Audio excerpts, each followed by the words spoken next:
Welcome back. Tonight, we settle in with the delicate mystery of how a European robin, weighing less than an ounce, finds its way across thousands of miles using something physicists once thought impossible outside a laboratory: quantum entanglement, occurring not in supercooled vacuum chambers, but in the warm, wet tissue of a bird's eye, where spinning electrons dance in pairs, sensing Earth's magnetic field with a precision that still, after decades of careful study, leaves researchers quietly astonished. Before we begin, take a moment to like the video and subscribe, but only if these stories help you drift off peacefully. Now, dim the lights. Pull the blanket a little closer. And together, let us ease gently into tonight's story. In the quiet laboratories of Frankfurt University, during the middle years of the 1960s, a young researcher named Wolfgang Wiltschko was preparing to overturn decades of scientific certainty, though he could not have known this at the time. And indeed the work proceeded with the careful, methodical patience that characterizes all good science, one small observation building upon another, until gradually a picture emerged that would change our understanding of how birds find their way across the vast and featureless distances of their migratory journeys. The story begins, as many scientific stories do,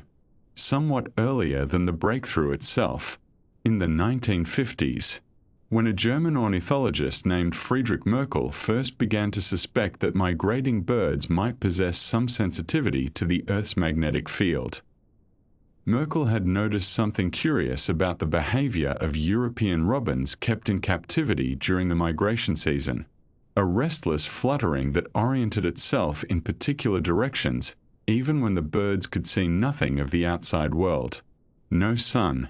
no stars, no landmarks of any kind. This behavior, known to researchers as Zugenruhe, from the German words for migration and restlessness, seemed to persist even in conditions where all known navigational cues had been removed, and Merkel wondered whether something invisible and pervasive might be guiding the birds, some sense that humans did not share and therefore had difficulty imagining. The scientific community of that era received such suggestions with considerable skepticism, and this skepticism was not unreasonable given what was known at the time. The Earth's magnetic field is extraordinarily weak, roughly 50 microtesla at the surface in most locations, which is about 100 times weaker than the field produced by a small refrigerator magnet. Scientists could not conceive of any biological mechanism that might detect such a feeble signal, no structure in any known animal that seemed capable of responding to magnetic forces, and without a plausible mechanism. The hypothesis seemed fanciful, perhaps even a little embarrassing to serious researchers. Many dismissed the idea entirely, assuming that any apparent magnetic sensitivity must be an artifact of experimental design, some overlooked cue that the birds were actually using, perhaps a subtle gradient of light or temperature or sound that had escaped the notice of the experimenters. It was into this atmosphere of polite dismissal that Wolfgang Wiltschko entered, a doctoral student working under Merkel's guidance, and he brought with him a willingness to pursue unpopular ideas with rigorous methodology, together with his wife Roswitha, who would become his lifelong collaborator in this research. He designed a series of experiments that would either confirm or definitively rule out the magnetic hypothesis, and the elegance of their approach lay in its simplicity, its careful control of variables, and its patient accumulation of data over many repetitions. The Wiltschkos made use of a testing apparatus called an orientation cage, sometimes known as an Emlyn funnel after the American researcher Stephen Emlyn, who developed a similar design for studying star navigation in birds. The device is beautifully simple in conception. a funnel-shaped cage lined with paper that records the scratching movements of a bird as it attempts to orient itself in its preferred migratory direction. The bird sits at the bottom of the funnel, and as it hops and flutters in the direction it wishes to travel, its feet leave marks on the paper lining, small scratches that accumulate over time into a clear pattern showing which way the bird believes it should be heading.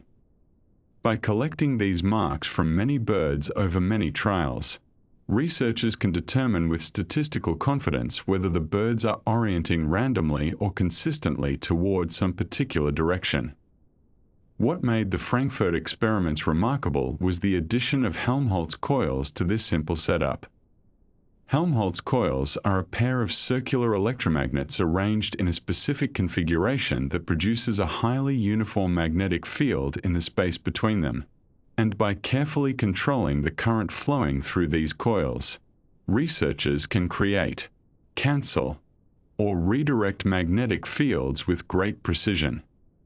The Wilczkos surrounded their orientation cages with these coils, which allowed them to manipulate the magnetic environment experienced by the robins while leaving all other conditions unchanged. The birds could not see, hear, or smell any difference between trials, yet the magnetic field around them could be rotated, strengthened, weakened, or altered in various ways without any other change to their surroundings. The first crucial finding came when the Wilczkos rotated the horizontal component of the magnetic field using their Helmholtz coils. If birds genuinely used magnetism for navigation, they reasoned, then rotating the field should cause the birds to rotate their preferred direction by an equal amount. And this is precisely what happened. Robins that had been consistently orienting toward magnetic north continued to orient toward magnetic north, even when magnetic north had been artificially shifted 90 degrees from its natural position. The birds had no way of knowing that the field had been manipulated, no external cue to tell them anything was amiss, yet they faithfully followed the redirected field as though it were the genuine article. This finding was difficult to explain away as an experimental artifact, and it provided strong evidence that birds do indeed possess some form of magnetic sense. But the more surprising discovery, the one that truly changed our understanding of avian navigation, emerged when the Wilczkos began to investigate exactly how the birds were using the magnetic field. The Earth's magnetic field is not simply a horizontal arrow pointing north, though we often think of it this way when looking at a compass. In reality, the field emerges from the Earth near the southern magnetic pole, curves around the planet in great sweeping lines, and re-enters near the northern magnetic pole. This means that at any given location, the field has both a horizontal component pointing toward the magnetic poles and a vertical component pointing into or out of the ground. Near the equator, the field lines run nearly parallel to the Earth's surface, while near the poles, they plunge almost straight down. The angle that the field makes with the horizontal, called the inclination or dip angle, varies systematically with latitude, being 0 at the magnetic equator and 90 degrees at the magnetic poles. The Wilczkos discovered that their robins were not using the magnetic field in the way that a human compass does. A standard compass needle aligns itself with the horizontal component of the field, pointing toward the magnetic poles because one end of the needle is attracted to magnetic north and the other to magnetic south. This is called a polarity compass, because it distinguishes between the north and south poles based on their opposite magnetic polarities. But when the Wilczkos reversed the polarity of the magnetic field in their experiments, making magnetic north behave like magnetic south and vice versa, the robins were completely unaffected. They continued to orient in exactly the same direction as before, as though nothing had changed. This was puzzling, because it suggested the birds were using the field in some fundamentally different way than a simple polarity compass would. After many careful experiments, the Wilczkos determined that the robins possessed what they called an inclination compass. Rather than distinguishing between north and south poles based on their magnetic polarity, the birds were detecting the angle at which the magnetic field lines intersected the Earth's surface, and they were combining this information with their sense of gravity to determine direction. The birds could tell which way was poleward, meaning toward whichever pole the field lines were tilting down into the ground, and which way was equatorward, meaning toward the equator where the field lines become more horizontal. This inclination compass works perfectly well for a bird migrating between breeding grounds in Europe and wintering grounds in Africa, because the field lines consistently tilt downward toward the north in the northern hemisphere. A bird heading toward the equator simply needs to fly in the direction where the field lines become more horizontal, while a bird heading back north in spring needs to fly in the direction where the field lines tilt more steeply into the ground. But the inclination compass would become confused at the magnetic equator itself, where the field lines are perfectly horizontal, and it would give reversed information in the southern hemisphere, where the field lines tilt downward toward the South Pole instead of the north. To confirm this understanding, the Wilczkos performed a critical experiment in which they used their Helmholtz coils to eliminate the vertical component of the magnetic field entirely, leaving only the horizontal component intact. When they did this, the robins became completely disoriented. Their scratch marks on the funnel papers showed no consistent direction at all, just random fluttering in all directions with no preferred heading. The horizontal component of the field, the part that a polarity compass would use, was still present and unchanged, pointing toward magnetic north just as it always had. But without the vertical component to provide the inclination information, the bird's magnetic sense was useless to them. This elegantly demonstrated that the birds were truly using an inclination compass rather than a polarity compass, sensing the angle of the field rather than its direction of magnetic pull. These findings from Frankfurt were published in 1966 and the years immediately following, and they gradually gained acceptance within the scientific community, though the question of mechanism remained troubling for many years afterward. How could a biological system possibly detect such weak magnetic fields? And how could it specifically measure the inclination angle relative to gravity? These questions would occupy researchers for decades to come, spawning investigations into specialized ion-containing cells, magnetically sensitive proteins, and the quantum mechanical processes that we shall explore in due course. But the behavioral evidence from the Wilczko experiments was solid, replicable, and increasingly difficult to dismiss. The partnership between Wolfgang and Roswitha Wilczko proved to be one of the most productive collaborations in the history of ornithology. Over the following decades, they continued to refine their understanding of avian magnetic navigation,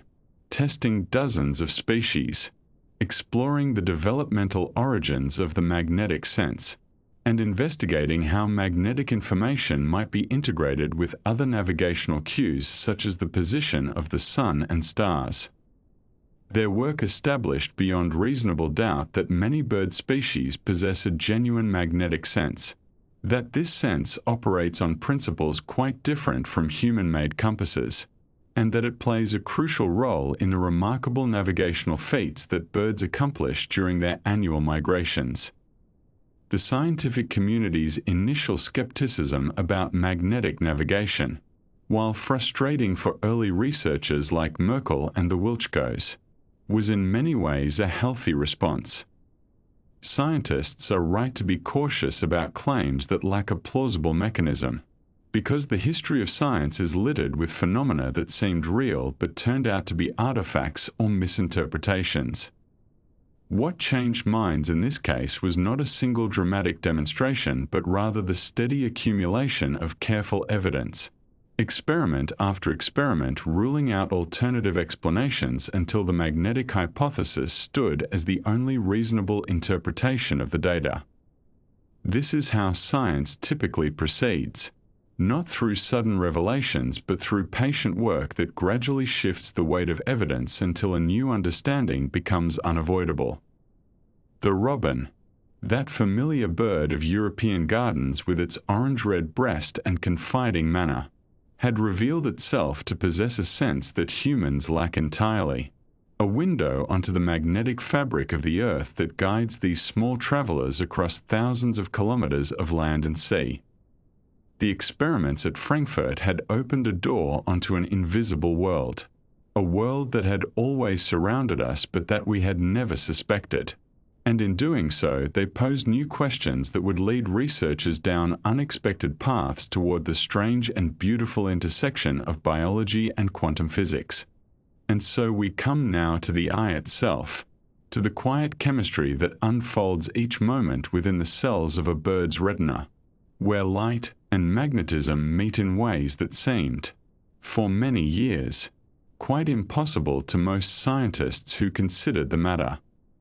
This is where the story of radical pairs begins, in the theoretical imagination of a physicist named Klaus Scholten, who proposed in 1978 that birds might sense the Earth's magnetic field through a mechanism so delicate, so dependent on the strange rules of quantum mechanics, that many of his colleagues simply set the idea aside and moved on to other things. Klaus Scholten was working at the Max Planck Institute for Biophysical Chemistry in Göttingen when he began thinking carefully about magnetoreception, about how living creatures might possibly detect a force so extraordinarily weak that it passes through flesh and bone without leaving any obvious trace. The Earth's magnetic field, you see, is really quite feeble when you consider it properly. At the surface of our planet, it ranges from roughly 25 microteslas near the equator to perhaps 65 microteslas closer to the poles, and a microtesla is itself a millionth of a Tesla, which means we are speaking of a field so gentle that it cannot push or pull on ordinary matter in any way that biology might easily notice.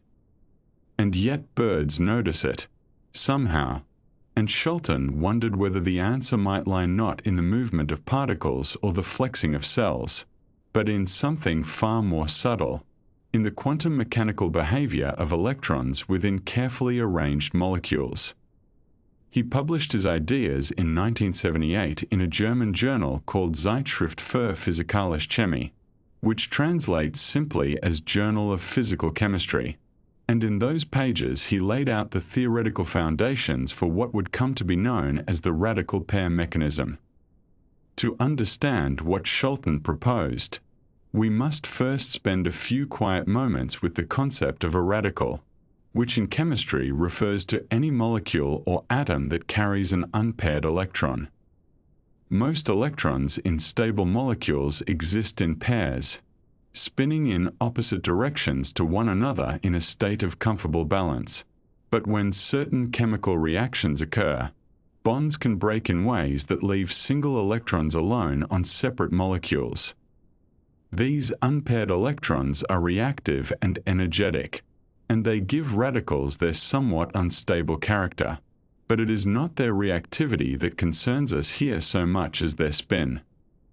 Electron spin is one of those quantum mechanical properties that does not quite correspond to anything in our everyday experience of the world. We might imagine a tiny ball rotating on its axis, and this image is not entirely useless, but it fails to capture the full strangeness of what spin actually means at the quantum level. An electron spin can point in different directions, and when two electrons are created together as a pair, their spins become entangled in ways that quantum mechanics describes with considerable precision but that remain, in some deeper sense, genuinely mysterious. When a radical pair forms, the two unpaired electrons can exist in one of two basic spin configurations. In the first, called the singlet state, the spins are oriented in opposite directions in such a way that they cancel each other out, producing a combined spin of 0. In the second, called the triplet state, the spins are aligned in ways that do not cancel, giving the pair a net spin that can point in any of 3 directions relative to an external axis. The names singlet and triplet come from the number of quantum states available in each configuration, 1 for the singlet and 3 for the triplet. And this distinction turns out to matter enormously for the chemistry that follows. What Scholten realized was that radical pairs do not simply settle into one state or the other and remain there. Instead, they oscillate between singlet and triplet configurations through a process called interconversion, and the rate of this interconversion depends on the local magnetic environment. In the complete absence of any magnetic field, the oscillations proceed at a certain pace determined by the internal magnetic interactions within the molecules themselves. But when an external magnetic field is present, even one as weak as the Earth's field, it can alter the rhythm of these oscillations, changing the relative amounts of time the pair spends in singlet versus triplet states. This matters for chemistry because singlet and triplet states often lead to different reaction products. A radical pair in the singlet state might recombine to form one type of molecule, while the same pair in the triplet state might react to form something else entirely, or might separate into 2 distinct radical species that go on to participate in other reactions. By influencing the singlet-triplet interconversion, the Earth's magnetic field could therefore influence the outcome of certain chemical reactions, changing the concentrations of products in ways that a biological system might be able to detect. The physics of this process involves what scientists call hyperfine interactions, which are the subtle magnetic influences that atomic nuclei exert on nearby electrons. When a radical pair forms, the unpaired electrons interact not only with any external magnetic field, but also with the tiny magnetic moments of hydrogen and nitrogen nuclei within their host molecules.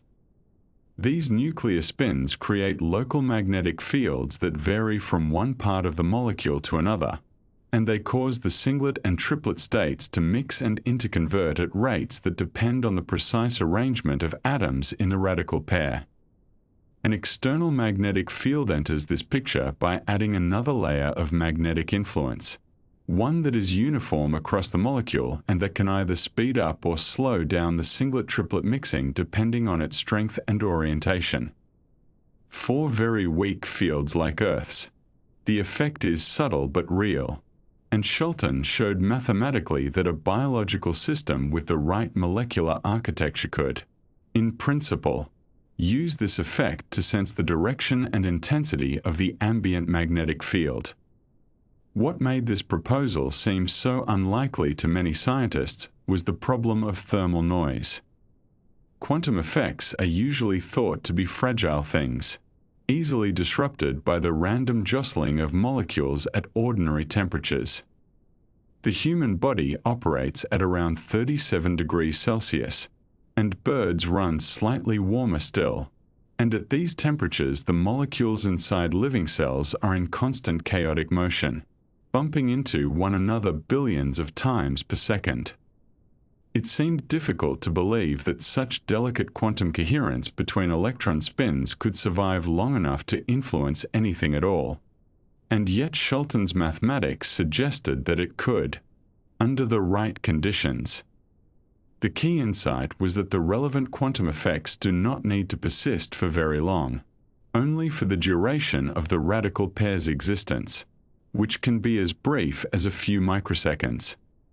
During this fleeting interval, the singlet-triplet oscillations can complete many cycles, and the external magnetic field can leave its mark on the final distribution of reaction products before thermal noise has a chance to wash away the quantum information entirely.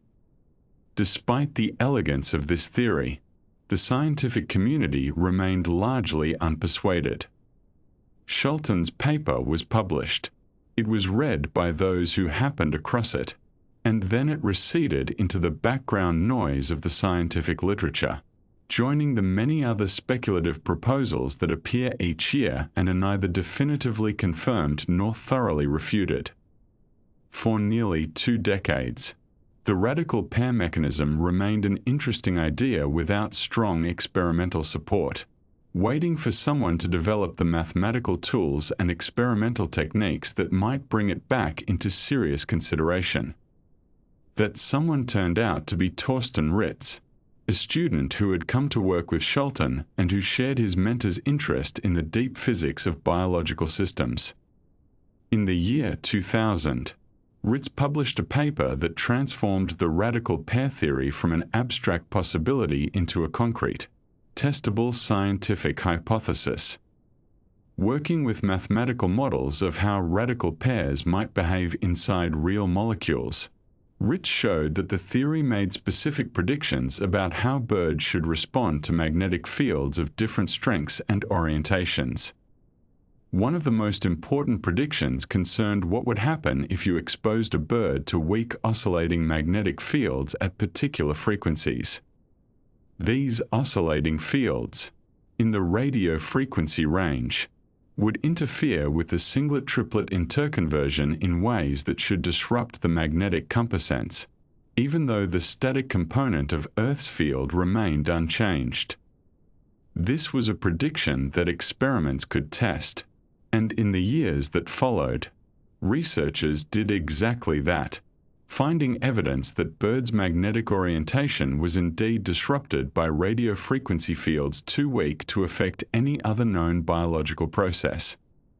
Ritz's paper also drew attention to a particular class of proteins called cryptochromes, which had recently been discovered in the eyes of birds and other animals. Cryptochromes are blue light photoreceptors, molecules that respond to light at the blue end of the spectrum by undergoing chemical changes that involve the formation of radical pairs. They are found in the retinas of migratory birds, concentrated in regions where they might plausibly serve as magnetic sensors, and their photochemistry proceeds through exactly the kind of electron transfer reactions that Shelton's theory required. When blue light strikes a cryptochrome molecule,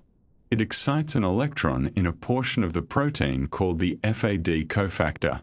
and this excitation triggers a cascade of electron transfers that eventually creates a radical pair with the unpaired electrons located on 2 different parts of the molecule. One electron ends up on the FAD, and the other ends up on a nearby tryptophan amino acid,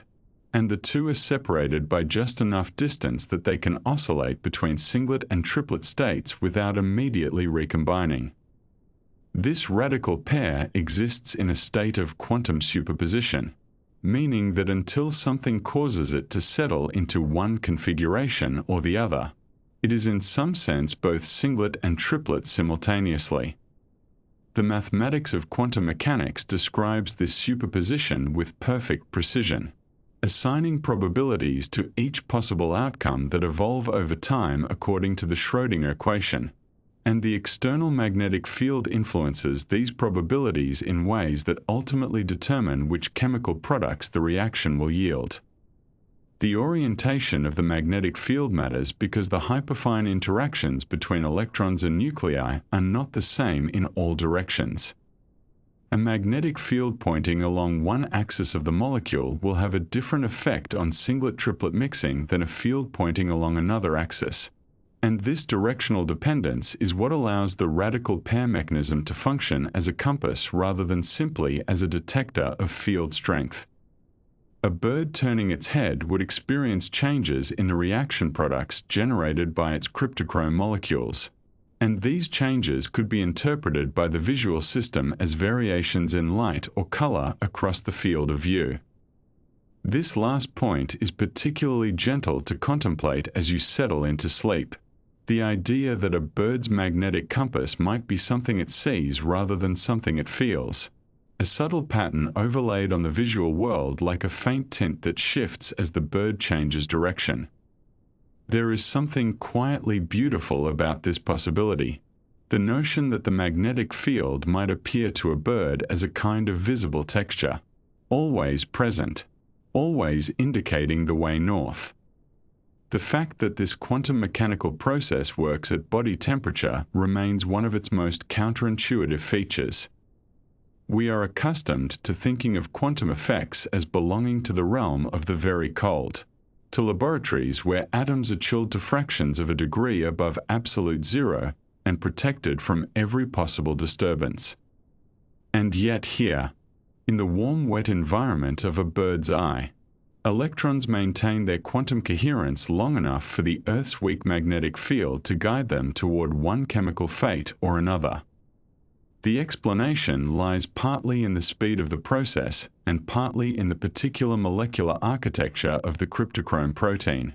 which seems to have evolved in ways that protect the radical pair from the worst effects of thermal noise while still allowing it to respond to external magnetic influences. Evolution, it seems, found a way to perform quantum physics at body temperature long before human physicists thought it might be possible, and the robins and warblers and Arctic terns have been navigating by quantum compass for millions of years without any awareness of how remarkable their ability truly is. Klaus Scholten, who waited so long for his ideas to be taken seriously, lived to see them vindicated by a growing body of experimental evidence. The radical pair mechanism is now considered the leading explanation for the magnetic compass sense in birds, supported by studies showing that the compass requires light, that it is disrupted by radio frequency fields, and that cryptochrome proteins are indeed present in the right cells of the avian retina. The quantum world, it turns out, is not as distant from everyday biology as we once believed, and the eye of a migrating bird is one of the places where these two realms meet most clearly. And so the chemistry continues, moment by moment, in the eyes of birds around the world, as blue light falls on cryptochrome molecules and radical pairs form and oscillate and react, guided always by the gentle influence of Earth's magnetic field. It is happening now, in the darkness where owls hunt and in the first light of morning where songbirds begin to stir. This quiet quantum process that helps to guide the way home. And so we come now to the molecule itself, the protein that sits quietly at the center of this remarkable story. And we will take our time with it, because there is something rather peaceful about understanding how a single arrangement of atoms might allow a small bird to perceive something as vast and invisible as the magnetic field of an entire planet. This molecule is called cryptochrome, and its name comes from the Greek words for hidden and color, which seems fitting for a protein that responds to light in ways that remained concealed from science for so very long. The story of its discovery takes us back to a laboratory in Philadelphia, to the early 1990s, when two researchers were studying something that might seem entirely unrelated to bird migration, and yet, as so often happens in science, their work would eventually illuminate a mystery they never set out to solve. Margaret Ahmed and Anthony Cashmore were working at the University of Pennsylvania, and their attention was focused not on birds at all, but on a small flowering plant called Arabidopsis thaliana, which is a modest little member of the mustard family that botanists and geneticists have long favored for laboratory research because of its simple genome and its willingness to grow quickly under controlled conditions. Ahmed and Cashmore were interested in how plants respond to light, specifically in how plants know when to flower and when to remain dormant, how they sense the changing length of days across the seasons, how they orient their growth towards sunlight. These are ancient problems for biology, and by the early 90s researchers knew that plants must possess some kind of light-sensitive molecules that were distinct from the chlorophyll used for photosynthesis, but the precise identity of these molecules had remained elusive despite decades of searching. In 1993, Ahmed and Cashmore published their discovery of a new class of proteins that they named cryptochromes, and the first one they identified, which they called cryptochrome 1, was found to be essential for the way Arabidopsis plants respond to blue light. The plants use this protein to regulate their circadian rhythms, to time their flowering, to calibrate their internal clocks to the external world of sunrise and sunset. It was careful, methodical work, the kind of science that accumulates slowly through many small experiments, through the patient sequencing of genes and the observation of mutant plants that behave differently from their normal counterparts. Ahmed and Cashmore demonstrated that without functional cryptochrome, the plants lost their ability to respond properly to blue light. Their daily rhythms became disordered, and they could no longer sense the world around them in the way that healthy plants do. Now, what made this discovery particularly interesting to researchers in entirely different fields was the structural similarity that cryptochrome bore to another, much older family of proteins called photolyases. These photolase enzymes have a very ancient and very specific job, which is to repair damage to DNA that has been caused by ultraviolet light from the sun. When ultraviolet radiation strikes DNA, it can cause the bases to fuse together in ways that interfere with the proper reading and copying of genetic information. And photolyases have evolved to use the energy of visible light to break apart these fused bases and restore the DNA to its proper configuration. This is a form of molecular healing that has existed for billions of years, found in bacteria and plants and many other organisms, though curiously not in placental mammals like ourselves, who have lost this particular repair mechanism somewhere along the evolutionary journey. The cryptochromes that Ahmed and Cashmore discovered turned out to be structural cousins of these photolase enzymes, sharing much of the same molecular architecture, folded in similar ways, holding similar small molecules called cofactors that allow them to interact with light. But cryptochromes do not repair DNA, at least not as their primary function. Instead, they have been repurposed by evolution for sensing light and regulating biological rhythms. And this repurposing is a gentle reminder that evolution often works not by inventing entirely new molecular machines, but by modifying existing ones, by taking what already works and adapting it for new purposes over countless generations. At the heart of each cryptochrome molecule, tucked into a pocket formed by the folded protein, there sits a small molecule called flavin adenine dinucleotide, which researchers typically abbreviate as FAD. This cofactor is not unique to cryptochrome.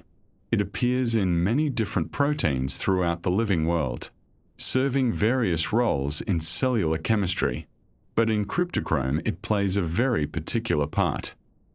The FAD molecule is the component that actually absorbs light, specifically light in the blue part of the spectrum,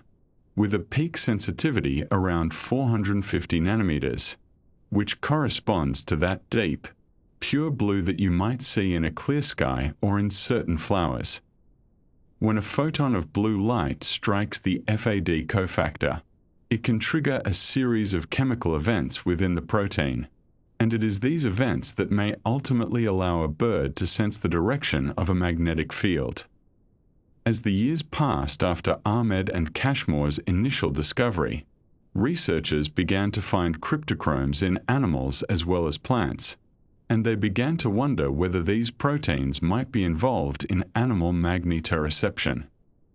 The theoretical groundwork laid by Klaus Scholten suggested that cryptochrome could be an ideal candidate for a biological magnetic sensor, because the chemical reactions triggered by light absorption in cryptochrome involve the formation of what are called radical pairs,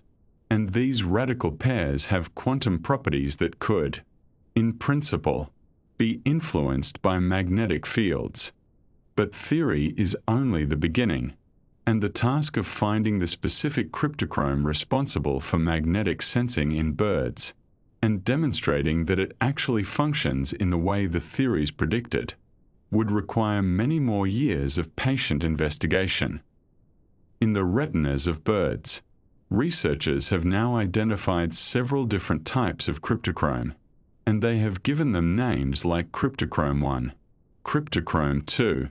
and cryptochrome 4. Among these, cryptochrome 4, often abbreviated as Cry4, has emerged as the most likely candidate for the magnetic sensor. This particular variant has several properties that distinguish it from its relatives and make it especially well suited for the proposed role in magnetoreception. When researchers examine the retinas of migratory birds, they find Cry4 concentrated in a specific location, nestled within the outer segments of a particular type of photoreceptor cell called double cones. These double cone cells are abundant in bird retinas and are thought to play various roles in vision, including the perception of color and movement, and the presence of Cry4 in their outer segments places the molecule precisely where incoming light would first strike it. One of the most compelling pieces of evidence linking Cry4 to magnetic sensing comes from the laboratory of Henrik Moritzen at the University of Oldenburg in Germany. In a study published in 2018, Moritzen and his colleagues examined the expression of different cryptochromes in the retinas of European robins, those same small migratory birds that have been central to so much of the research into avian magnetoreception. What they found was rather striking in its simplicity. The robins, like many migratory birds, experience dramatic seasonal changes in their behavior and physiology, preparing their bodies for the enormous energy demands of migration, and many of their genes cycle up and down in activity across the year in response to changing day length and other environmental cues. The researchers found that cryptochrome 1 and cryptochrome 2 followed this pattern, their expression rising and falling with the seasons. But Cry4 was different. The expression of this particular cryptochrome remained essentially constant throughout the year, maintaining a steady level regardless of whether the birds were in migratory condition or not. This might seem like a small observation, but it is actually quite meaningful when you consider what a magnetic compass is supposed to do. A navigational sense is not something an animal would want to switch on and off with the seasons, because it would be useful year-round, for orientation during daily foraging and territorial behavior, not just during the specific weeks of migration. A protein that maintains constant expression, always present and ready to function, fits much better with the expected pattern for a sensory receptor than one that cycles up and down. This finding from Moritzen's group did not prove that Cry4 is the magnetic sensor, but it added another piece to the puzzle, another reason to focus attention on this particular molecule. Still,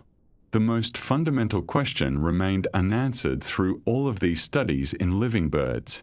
and that question was whether cryptochrome molecules are actually sensitive to magnetic fields at all.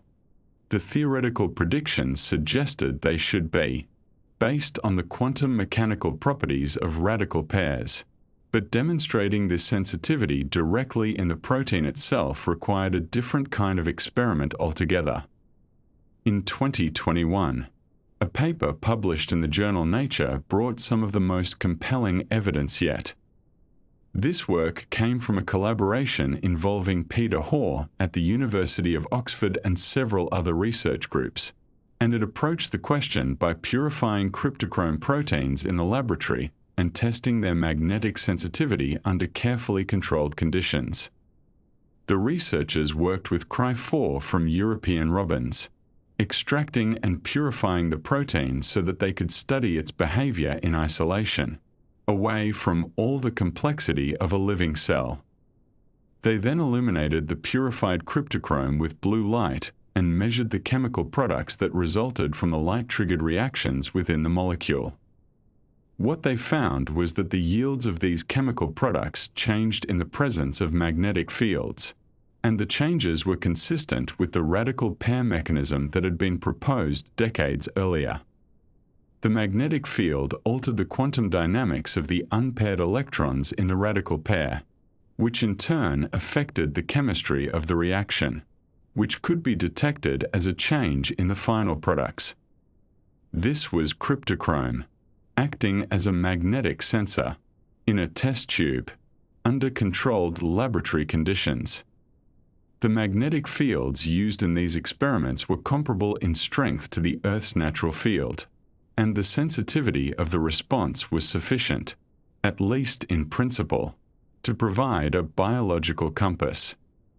The researchers were careful to note that their experiments did not prove that this same process occurs in the retina of a living bird, and they did not claim to have solved the mystery entirely, but they had demonstrated that the basic mechanism is physically plausible. Cryptochrome can respond to magnetic fields. The response is detectable, and it operates through the quantum mechanical properties of radical pairs. This is not the end of the story, but it is a substantial milestone, a moment where theory and experiment came together to show that the proposed mechanism is not merely a physicist's fantasy but a real possibility grounded in measurable chemistry. And so we have this molecule,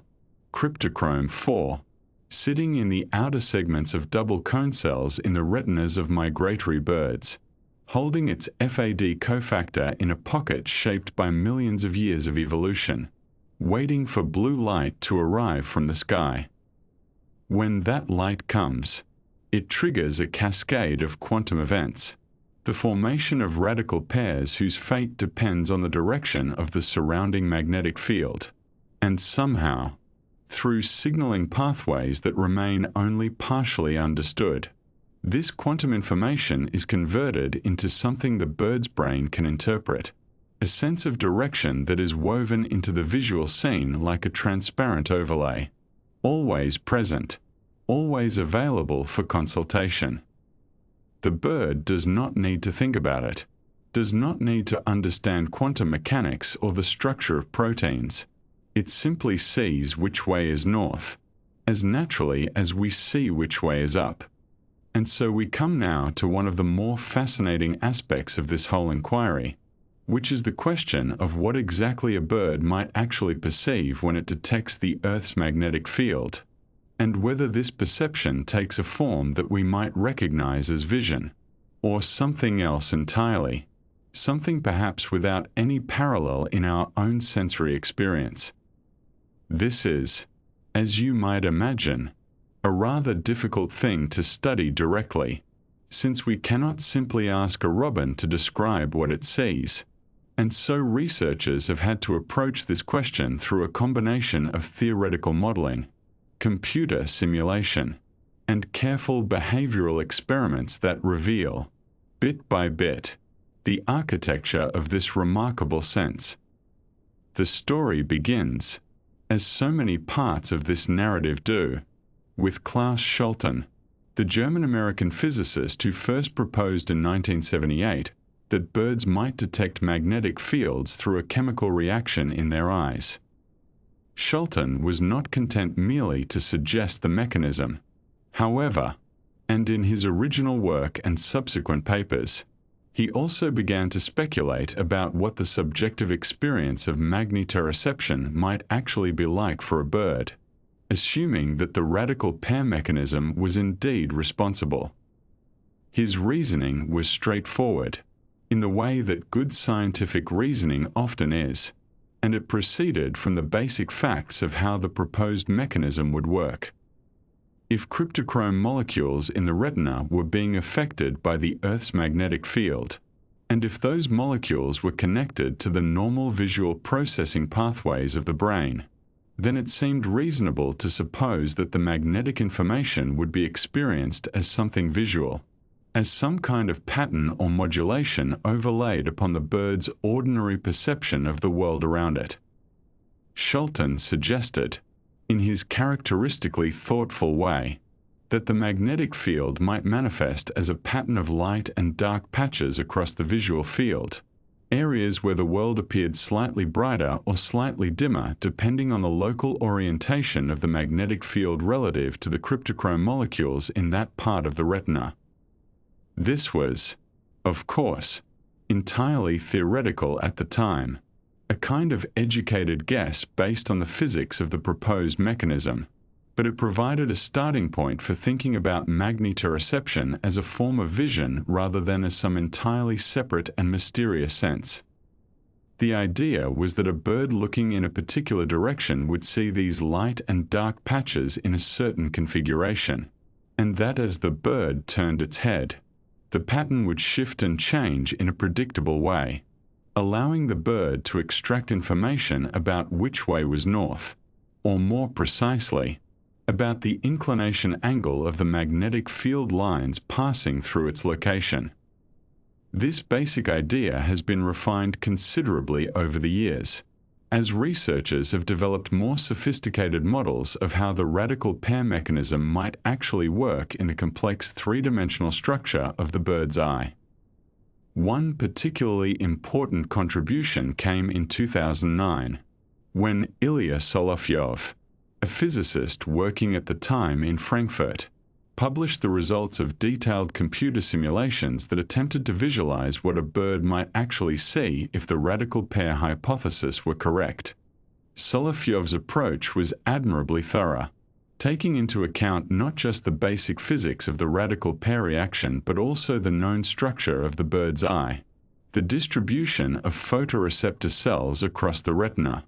and the orientation of cryptochrome molecules within those cells.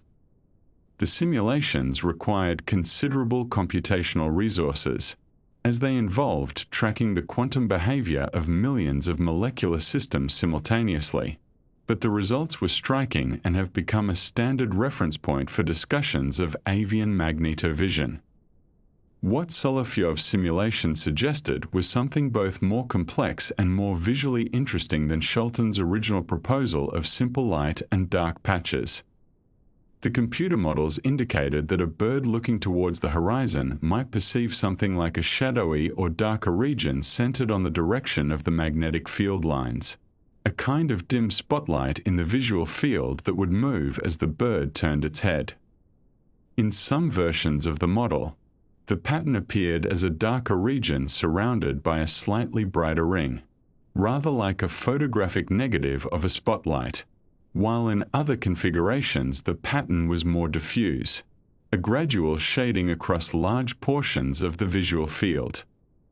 The exact appearance depended on various assumptions about the molecular details of the cryptochrome system, assumptions that could not be fully verified given the state of knowledge at the time, but the general principle was consistent across different versions of the model. The magnetic field would create a directional pattern in the bird's vision, a pattern that would tell the bird something about which way it was facing relative to the magnetic north-south axis. One of the more intriguing aspects of Solovyov's visualizations was the suggestion that the pattern would not be static but would shift smoothly as the bird changed the orientation of its head. Imagine, if you will, a bird perched on a branch, turning its head slowly from side to side as birds so often do. According to the models, the shadowy pattern in its visual field would rotate correspondingly, always maintaining the same relationship to the magnetic field lines even as the bird's view of the physical world changed. This would provide the bird with continuous, real-time information about its magnetic heading, rather like a compass needle that moves smoothly as you turn the compass itself. The researchers speculated that this might function as a kind of biological heads-up display, to borrow a term from aviation, where pilots have long used transparent screens that overlay navigational information on their view of the sky ahead. For a migrating bird flying at night, such a display might be extraordinarily useful, providing constant heading information without requiring the bird to divert attention from other important tasks like watching for predators or obstacles. Now,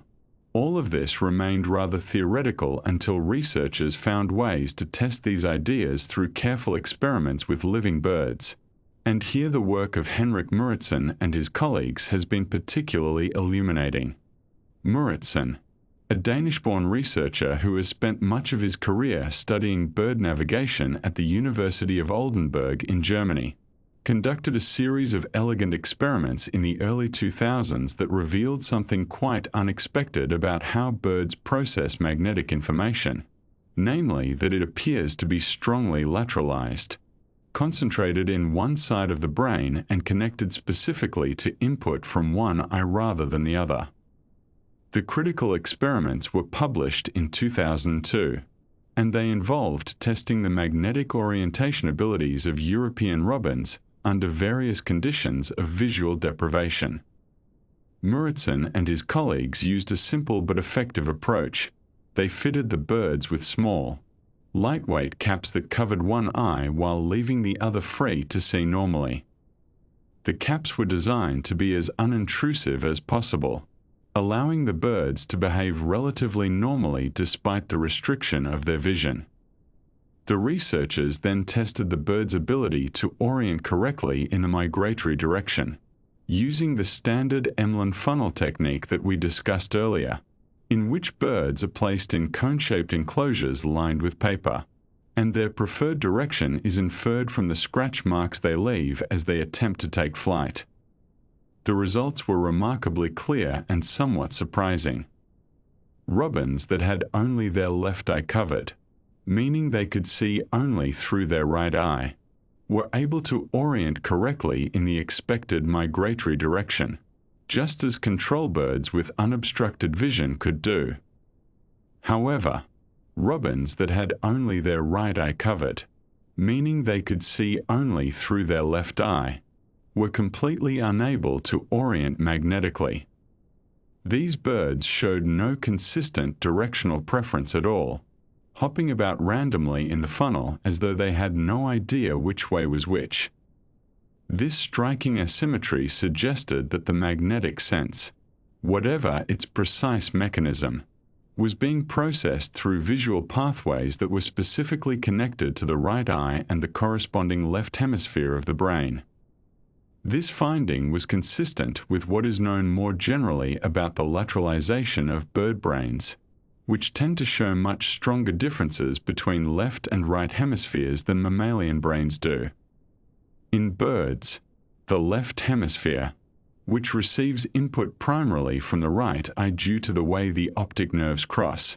is often associated with detailed categorical analysis, while the right hemisphere is associated with spatial processing and novelty detection.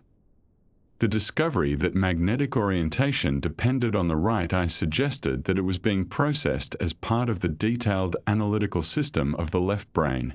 which makes a certain amount of sense if the magnetic sense involves extracting directional information from subtle visual patterns as the theoretical models proposed. Moritzen followed up these behavioral findings with anatomical and neuroimaging studies aimed at identifying exactly where in the brain the magnetic information was being processed. In 2005, he and his colleagues published a paper describing a previously unrecognized cluster of neurons in the visual processing pathway of migratory birds, a region they called Cluster N because of its association with nocturnal migratory restlessness,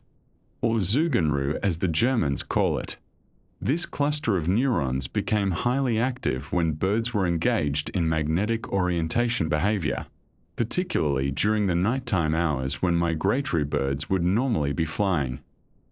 Importantly, the activity of cluster N was disrupted when the birds' right eyes were covered but not when their left eyes were covered, confirming the lateralization that the behavioral experiments had suggested. The location of cluster N was also significant, as it sits within a part of the brain called the visual wulst, which is the avian equivalent of the visual cortex in mammals and is responsible for processing detailed visual information. This anatomical positioning provided strong support for the idea that magnetic information is being processed as part of vision rather than through some separate sensory channel, exactly as the radical pair hypothesis would predict. Subsequent work has shown that cluster N receives input through a series of neural connections that can be traced back through the thalamofugal visual pathway, a major route for visual information in the bird brain, and that damage to this pathway impairs magnetic orientation just as damage to cluster N itself does. The picture that emerges from all of this research is one in which migratory birds may genuinely see the magnetic field, perceiving it as a visual pattern superimposed on their normal view of the world, a pattern that shifts and changes as they turn their heads and that provides continuous information about their magnetic heading. This information appears to be processed primarily through the right eye and the left hemisphere of the brain, using the same neural machinery that handles other forms of detailed visual analysis.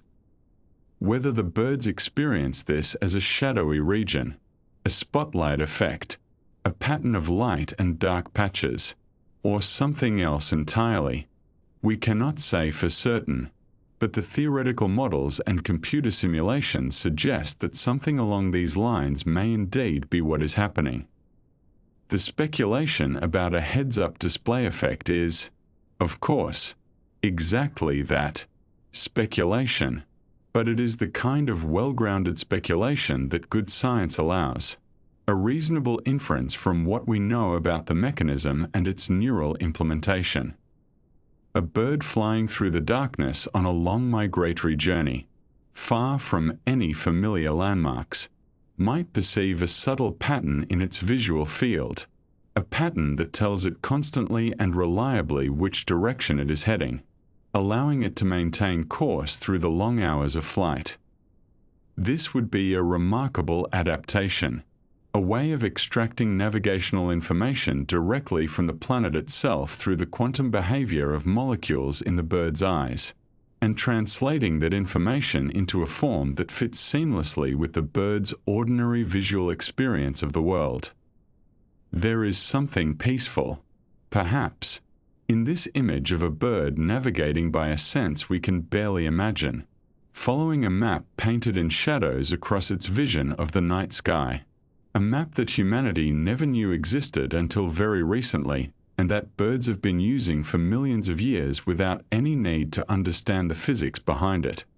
The universe provides the information. The bird's eyes capture it through the strange logic of quantum mechanics, and the bird flies on, south in autumn and north in spring, following the ancient roots of its kind with the quiet confidence of a creature that knows exactly where it needs to go. And so we come now to consider one of the most remarkable journeys undertaken by any living creature on our planet, a migration so vast in its scope and so precisely executed in its navigation that it serves as perhaps the finest example of quantum mechanical sensing operating across truly enormous distances. And this journey belongs to a small seabird weighing no more than a few ounces, a creature called the Arctic tern, whose annual travels take it from the top of the world to the very bottom and back again. A round trip of approximately 44,000 miles completed each and every year with a reliability that human technology has only recently begun to appreciate, let alone understand. The Arctic tern, known to scientists as Sterna paradisea, is not a large or particularly imposing bird, measuring perhaps 13 inches from the tip of its sharp red beak to the end of its elegant forked tail. And yet within this modest frame exists a navigational system of such sophistication that it allows the bird to cross featureless expanses of open ocean where no landmarks exist, where the waves look the same in every direction, and where the only guides available are the subtle variations in Earth's magnetic field, the position of the sun, and perhaps other cues that we have not yet fully catalogued. And as you settle more deeply into your pillow tonight, you might find some comfort in knowing that right now, somewhere over the Atlantic Ocean, Arctic terns are making their way along invisible highways in the sky,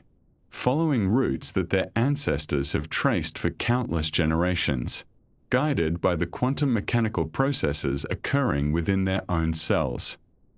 In the year 2010, Researchers at the Greenland Institute of Natural Resources conducted a tracking study that would finally reveal the true extent of the Arctic tern's journey, and they accomplished this by fitting a small number of breeding birds with geolocators weighing just 1.4 grams, devices so light that they would not significantly burden the birds during their travels. And these tiny instruments recorded light levels throughout the day,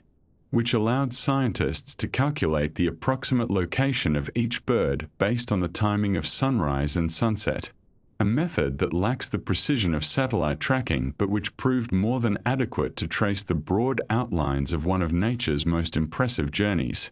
And what the researchers discovered when they retrieved these devices the following year exceeded even their most optimistic expectations for the distances these small birds were capable of covering. Among the birds tracked in that landmark study, one individual stood out for the sheer magnitude of its annual journey, having traveled approximately 50,700 miles over the course of a single year, a distance that significantly exceeded the average for the species, and which demonstrated the remarkable variation that can exist even within a population following broadly similar routes. And this single bird, departing from its breeding grounds in Greenland, did not simply fly in a straight line to Antarctica and back, but instead traced a complex path that took advantage of prevailing wind patterns and productive feeding areas, adding thousands of miles to what might seem like an already impossibly long journey, yet doing so in a way that actually conserved energy and increased the likelihood of successful completion. And as you breathe slowly and let your body relax into the mattress beneath you, you might reflect on the fact that this bird, weighing less than a bar of soap, accomplished in 1 year what most humans could not complete in a lifetime of walking. The breeding colonies of Arctic terns in the high Arctic begin to stir with a particular energy as late August approaches, and though the endless summer sun still illuminates the tundra for much of the day, the birds seem to sense that it is time to depart, that the brief window of polar summer is closing and that the journey south must begin, and so they leave their nesting grounds in loose aggregations, heading out over the North Atlantic toward a destination that lies quite literally at the opposite end of the Earth, the frozen margins of Antarctica where the Weddell Sea meets the continental ice shelf, and they will arrive at these southern feeding grounds by November, having completed a journey of many thousands of miles across some of the most featureless and challenging terrain that exists on our planet. And all of this navigation occurs without maps or compasses or any of the instruments that human sailors once considered essential for ocean crossings. The route that Arctic terns follow on their southward migration is not a straight line, but rather an elegant S-shaped curve that sweeps first toward the coast of Western Europe and Africa before curving back across the Atlantic toward the coast of South America, and then finally bending eastward again toward the Antarctic. And this seemingly indirect path is actually a masterpiece of efficiency because it allows the birds to exploit the prevailing wind patterns that circulate across the Atlantic Ocean, riding the trade winds and westerlies in a way that reduces the energetic cost of the journey. And yet, even while following these wind-assisted routes, the birds must maintain a sense of their overall direction and position. They must know when to turn and where they are in relation to their destination. And this is where the quantum mechanical compass within their eyes and beaks becomes essential, providing a continuous sense of magnetic orientation that persists even when clouds obscure the sun and stars. The mid-Atlantic Ocean presents a particular challenge for any navigating animal because it is essentially featureless, a vast expanse of gray-green water where one wave looks much like another, and where there are no islands or coastlines to serve as reference points for thousands of miles in any direction. And it is in these central oceanic regions that the magnetic sense becomes most crucial for the Arctic tern, providing perhaps the only reliable directional information available to a bird flying at low altitude over the waves. And the quantum processes occurring in the cryptochrome proteins of the tern's eyes continue to function regardless of weather conditions, regardless of time of day, producing that subtle visual overlay of magnetic field lines that allows the bird to maintain its heading even when all other navigational cues have been stripped away by the monotonous uniformity of the open sea. As the terns age, their navigational abilities seem to become ever more refined through experience, and this is particularly significant because Arctic terns are remarkably long-lived for birds of their size, with individuals regularly surviving for 30 years or more in the wild. And when one calculates the total distance traveled by such a bird over the course of its lifetime, the numbers become almost difficult to comprehend. For a tern that lives to the age of 30 and completes its annual migration each year will have covered well over 1 million miles, a distance equivalent to approximately 3 round trips from Earth to the Moon. And all of this travel occurs under the bird's own power, propelled by wings that span less than 3 feet and fueled by fish and small crustaceans gleaned from the ocean surface. And as your eyelids grow heavy and your thoughts begin to drift and blur at the edges, you might find something deeply calming in the contemplation of such enormous journeys being completed so reliably by such small and delicate creatures. The Earth's magnetic field is not static but rather changes slowly over time, with the magnetic poles wandering gradually across the Arctic and Antarctic regions and with the local magnetic declination, which is the angle between true north and magnetic north, shifting by measurable amounts over the course of decades. And these changes, while imperceptible to human senses, could potentially affect the migration routes of birds that rely heavily on magnetic navigation. And this possibility was explored in a study conducted by researchers at Newcastle University in 2015. Which examined how the changing patterns of magnetic declination across the Atlantic might influence the traditional routes followed by Arctic terns and other long-distance migrants. And while the findings of this research are complex and not easily summarized, they suggest that birds may indeed adjust their routes over time in response to secular changes in the magnetic field, though the mechanisms by which they detect and respond to such gradual shifts remain an active area of investigation. The quantum processes that enable magnetic sensing in the Arctic tern are thought to operate in fundamentally the same way as those we have discussed in other species, with blue light entering the eye and exciting electrons within cryptochrome molecules, creating radical pairs whose spin states are influenced by the ambient magnetic field. And yet the tern's magnetic compass must be calibrated somewhat differently than that of a bird making shorter journeys, because the Arctic tern crosses from the northern hemisphere to the southern hemisphere and back again each year, experiencing the full range of magnetic field inclinations from the near-vertical dip angles of the polar regions to the horizontal field lines of the equatorial zones. And how the bird's brain processes and interprets these changing magnetic signatures as it crosses from one hemisphere to another remains one of the more intriguing questions in the field of avian navigation. The arrival of Arctic terns at the Weddell Sea in November coincides with the beginning of the Antarctic summer, when the pack ice is breaking up and the waters around the continental margins are teeming with the small fish and crustaceans that the birds depend upon for sustenance. And here the terns will spend several months feeding and resting and preparing for the return journey north. And during this time, they experience nearly continuous daylight just as they did during the Arctic summer, meaning that over the course of a year, the Arctic tern sees more daylight than perhaps any other animal on Earth, following the sun from one pole to the other in an endless pursuit of summer. And this abundance of light may be important not only for feeding but also for maintaining the photochemical processes within the eye that are thought to underlie magnetic sensing, though this connection remains speculative and awaits further experimental investigation. The return migration begins as the Antarctic autumn approaches, and the birds retrace their S-shaped path back across the Atlantic, this time experiencing the wind patterns in reverse but still benefiting from the general circulation of the atmosphere as they work their way northward toward their breeding grounds. And they will arrive back in the Arctic in time for the brief polar summer, finding their way to the same general areas where they nested the year before, often returning to within a few meters of their previous nest sites despite having traveled tens of thousands of miles in the intervening months. And this site fidelity demonstrates the extraordinary precision of the Terns navigational system,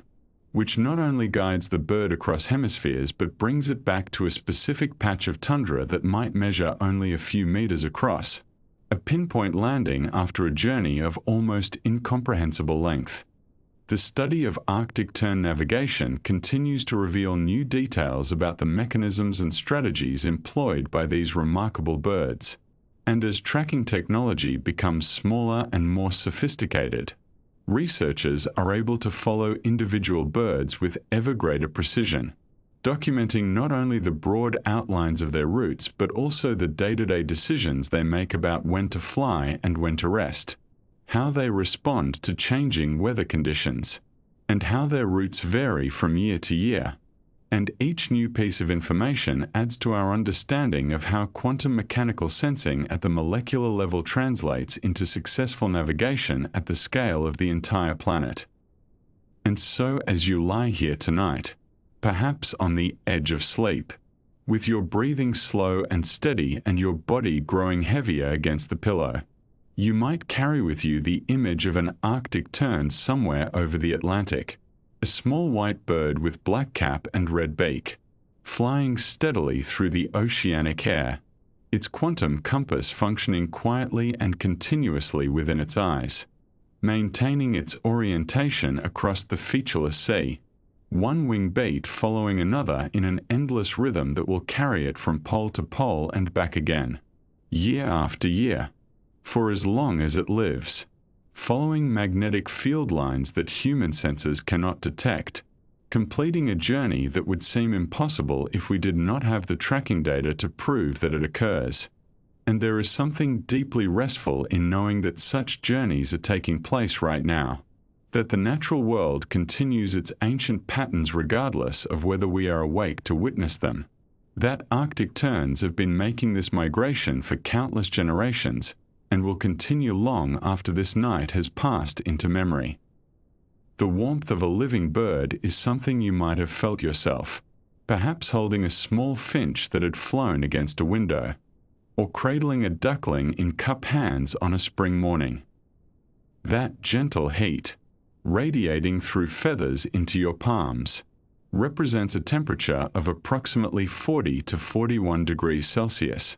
which is several degrees warmer than your own body, and this warmth is maintained constantly through the bird's remarkably efficient metabolism. It is a comfortable, living warmth, the kind that speaks of active cells and flowing blood and the ceaseless chemical reactions that sustain life. And yet this very warmth, this evidence of vibrant biological activity, presented one of the most significant challenges to the idea that quantum mechanics might play a role in how birds find their way across continents, because the quantum world, as physicists had long understood it, was thought to be incompatible with such thermal chaos. To understand why this warmth posed such a problem, we might consider what happens inside a quantum computer. Those extraordinary machines that technology companies and research laboratories have spent billions of dollars developing over the past several decades. Inside a quantum computer, the quantum bits,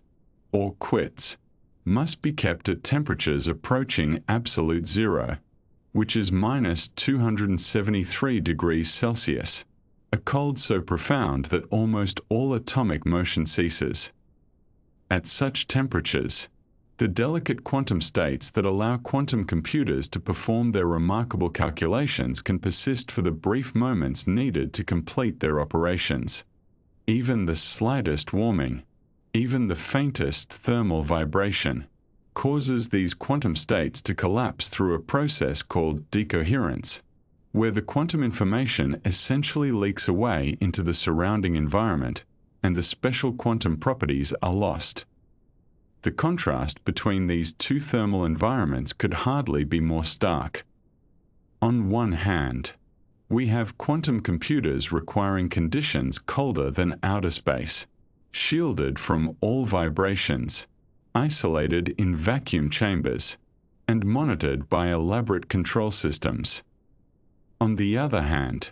we have the proposal that similar quantum effects might persist inside the eye of a robin, surrounded by warm fluids, bombarded by thermal vibrations, existing within an environment that would seem to destroy any quantum coherence almost instantaneously. This apparent impossibility led many physicists to dismiss the quantum navigation hypothesis when it first emerged, viewing it as an interesting theoretical curiosity but one that could never actually operate in the messy, warm reality of biological systems. The scientific controversy over this question became one of the most spirited debates in modern physics and biology, drawing in researchers from disciplines that rarely intersected and forcing everyone involved to reconsider assumptions that had seemed firmly established. On one side stood those who believed that biology, through several billion years of evolutionary refinement, might have discovered ways to protect and utilize quantum effects that human engineers had not yet imagined. On the other side stood skeptics who pointed to fundamental physical principles suggesting that coherence times in warm, wet environments should be measured in femtoseconds, which are millionths of a billionth of a second, far too brief to be biologically relevant. Both sides presented careful arguments, and the resolution of this controversy would require decades of increasingly sophisticated experiments. The concept of quantum biology, which is the study of quantum mechanical effects in biological processes, had existed in various forms since the earliest days of quantum theory,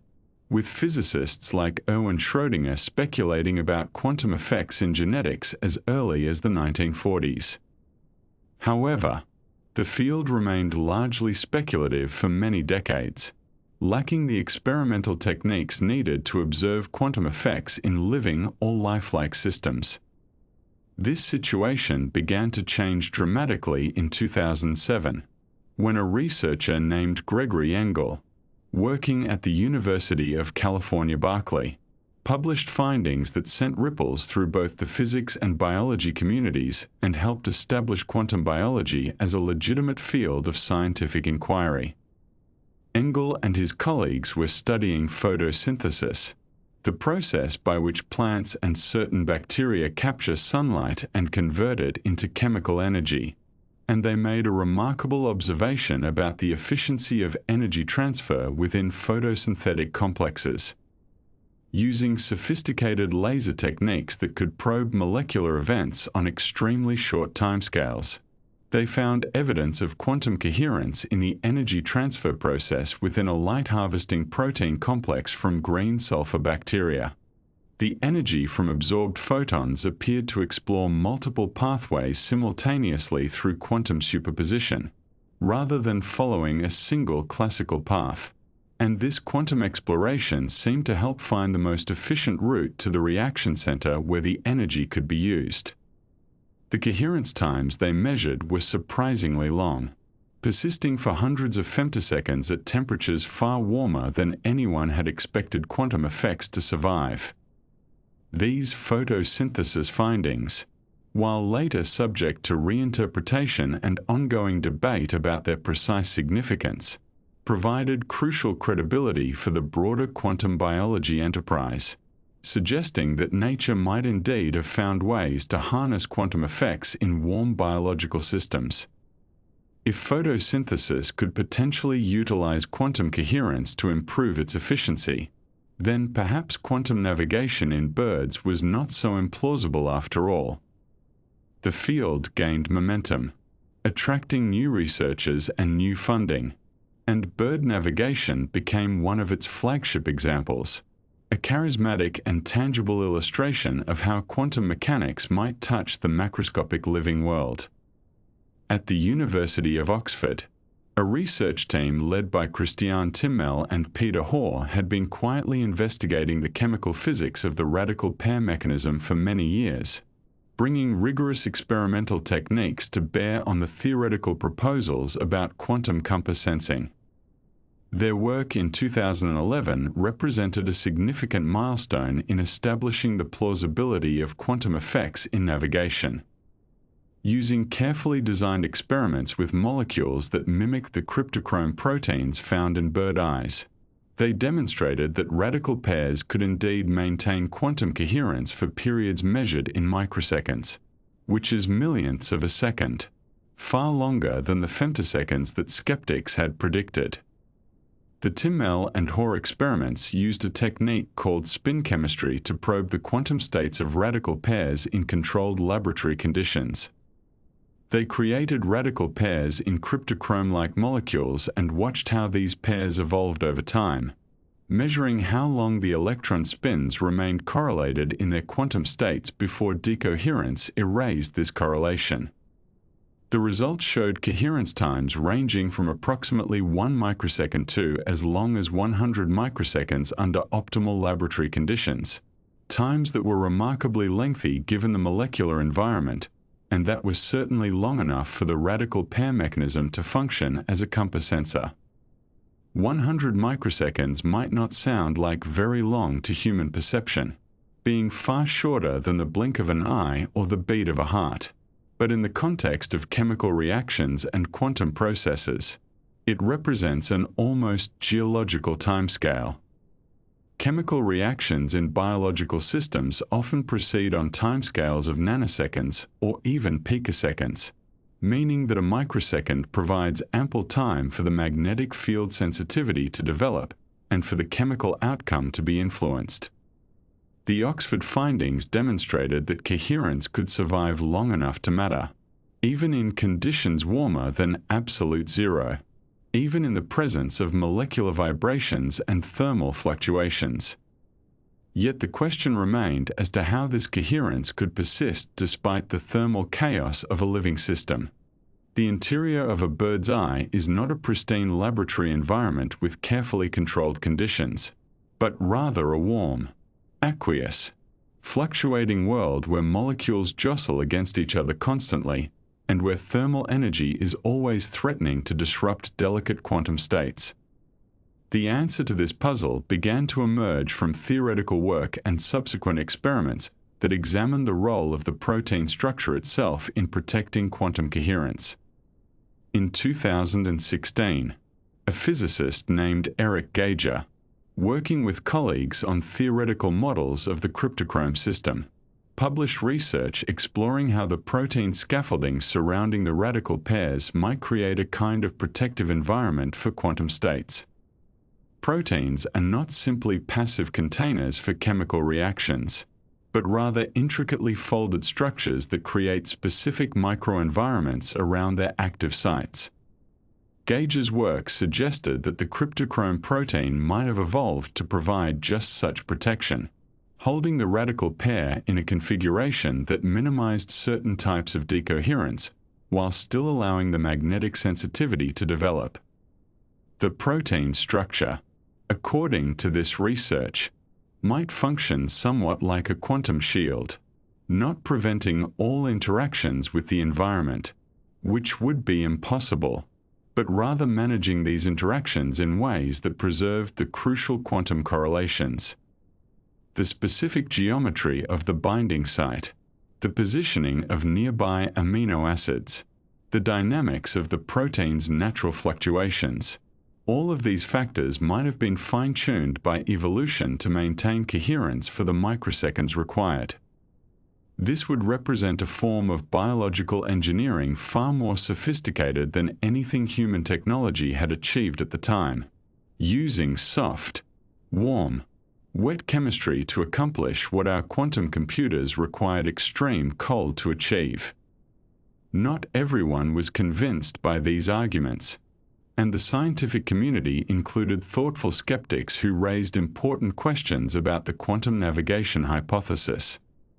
Among the most distinguished of these skeptics was Anthony James Leggett, a Nobel laureate in physics whose work on superfluidity and macroscopic quantum systems gave him deep expertise in the boundary between quantum and classical behavior. Leggett and others questioned whether the effects observed in laboratory conditions could actually translate to the complex environment of a living bird, noting that the experiments, while impressive, still involved simplified model systems rather than actual cryptochromes operating in actual avian eyes. The skeptics raised several specific concerns that proponents had to address. First, there was the question of whether coherence times measured in purified proteins in laboratory solutions would hold up in the crowded, chemically complex environment inside a cell. Second, there were questions about whether the signal produced by the radical pair mechanism would be strong enough and clear enough to be detected by the bird's nervous system amid all the other chemical and electrical activity occurring in the retina. Third, and perhaps most fundamentally, there remained uncertainty about whether quantum coherence was truly necessary for the compass sense, or whether classical explanations might ultimately prove sufficient. These skeptical perspectives served an important function in the scientific process, pushing researchers to design more rigorous experiments and to be more careful about the claims they made. Good science advances through this kind of critical dialogue, with each side refining their arguments and evidence in response to the other's challenges. The quantum bird navigation hypothesis was neither proven nor disproven by any single experiment, but rather gradually accumulated support through dozens of studies that each addressed some aspect of the overall question. The concept of noise-assisted quantum transport emerged as one possible explanation for how quantum effects might not merely survive in warm biological systems, but might actually be helped by the thermal fluctuations that were supposed to destroy them.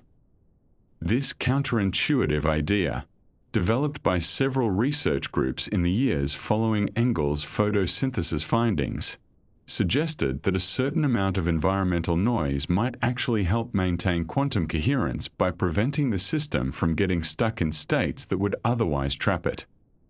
The warm, fluctuating environment might not be the enemy of biological quantum effects, but rather a necessary partner in their function. As you rest and let these ideas settle gently in your mind, perhaps noticing how your breathing has slowed and your thoughts have become soft around the edges, you might reflect on how this scientific controversy illustrated the process by which our understanding of nature gradually deepens. The question of whether quantum coherence could survive in warm, wet biological systems seemed at first to have an obvious answer, which was that it could not. And yet careful experiments and creative thinking revealed possibilities that had not been imagined. The bird navigating by quantum compass, warm-blooded and beating-hearted, became a symbol of nature's ingenuity, a reminder that evolution has had billions of years to explore solutions that human engineers are only beginning to glimpse. And now we come to a rather unexpected corner of this story. One that begins not in the wilderness where birds typically navigate, but in the corridors and laboratories of a German university, where a series of careful experiments would reveal something that few researchers had anticipated, and which would spark both fascination and considerable debate within the scientific community, though we shall explore all of this at a gentle pace, as there is no rush to reach any particular conclusion. Henrik Moritzen is a Danish scientist who has spent much of his career at the University of Oldenburg, a pleasant city in the northwest of Germany, and by the early years of the century he had established himself as one of the leading researchers in the field of bird magnetoreception, contributing substantially to our understanding of how the cryptochrome proteins in bird eyes might enable them to perceive the Earth's magnetic field, all of which we have discussed in earlier sections, and his laboratory had developed reliable techniques for testing the magnetic orientation abilities of migratory birds, particularly the European robin, which had become something of a standard subject for such experiments due to its robust migratory instincts and its willingness to demonstrate orientation behavior in captivity. Now, it is worth pausing here to describe how these orientation experiments typically work, because understanding the methodology will help us appreciate what Muritzen and his colleagues eventually discovered, and the description itself is rather soothing in its methodical precision, the kind of careful scientific procedure that has been refined over many decades. The researchers capture migratory birds during their natural migratory season, when the birds are experiencing what scientists call migratory restlessness or Zugenruhe, that innate urge to fly in a particular direction that persists even when the bird is held in a small space. Each bird is placed in a funnel-shaped cage lined with scratch-sensitive paper or coating, and as the bird hops and flutters in its preferred migratory direction, it leaves marks on the paper that can be analyzed to determine which way the bird was attempting to go. By testing many birds and averaging their preferred directions, researchers can determine whether a population is orienting correctly toward their normal migratory destination, or whether something has disrupted their ability to find their way. For many years, Muritzen's laboratory conducted these experiments in the standard way, using facilities on the university campus, and the results were often puzzling in their inconsistency. Sometimes the birds would orient beautifully, their scratch marks clustering around the appropriate migratory direction with statistical significance that left no doubt they knew which way they wanted to go. But other times, inexplicably, the birds would seem confused, their attempted directions scattered randomly around the compass with no clear preference, as though they had suddenly lost access to whatever information they normally use to navigate. This variability was frustrating, and for a long time it was attributed to the usual sources of experimental noise, perhaps differences in the bird's condition, or subtle variations in how the tests were conducted, or simply the inherent difficulty of studying such a delicate biological phenomenon. But then Muritzen and his team began to notice a pattern that had not been obvious before, a correlation that would eventually lead them to a remarkable and controversial conclusion. The experiments that worked well, the ones where the birds oriented correctly, tended to be those conducted in certain locations, particularly in simple wooden huts that the researchers had constructed on the university grounds, away from the main buildings. The experiments that failed, where the birds seemed unable to orient at all, were more often those conducted in the standard laboratory facilities within the university buildings themselves. This geographical pattern suggested that something about the university buildings was interfering with the birds' navigation, something that was absent from the humble wooden huts. The obvious suspect, given what we know about magnetic navigation, would be some distortion of the magnetic field itself, perhaps caused by the steel frames of the buildings or by electrical equipment that might create localized magnetic anomalies. But when the researchers measured the static magnetic field in all their testing locations, they found it was essentially the same everywhere, the steady and reliable geomagnetic field that has guided migratory birds for millions of years. Whatever was disrupting the birds in the university buildings, it was not a change in the compass itself, but rather something that was interfering with the bird's ability to read that compass. This is where Muritzen's expertise in the quantum mechanisms of magnetoreception became particularly valuable, because he and his colleagues had theoretical reasons to suspect that the radical pair compass, if that is indeed how birds sense magnetic fields, might be vulnerable to certain kinds of electromagnetic interference that would not affect a traditional compass at all. The radical pair mechanism, as we have discussed in earlier sections, involves the quantum superposition of electron spin states, a delicate condition that persists for only a very brief time before the spins settle into their final configuration. During that brief window, the relative orientation of the spins is influenced by the Earth's magnetic field, and this influence is what ultimately allows the bird to extract directional information. But if there were other oscillating magnetic fields present during that critical window, fields that fluctuated at frequencies comparable to the relevant quantum processes, they might disrupt the coherent evolution of the spin states and prevent the bird from obtaining a clear magnetic signal. With this theoretical framework in mind, Muritzen and his team began to investigate what kinds of electromagnetic fields were present in their various testing locations. And what they found was quite illuminating. The university buildings, like most modern structures, were filled with the electromagnetic hum of contemporary civilization, the background noise produced by electronic equipment, fluorescent lighting,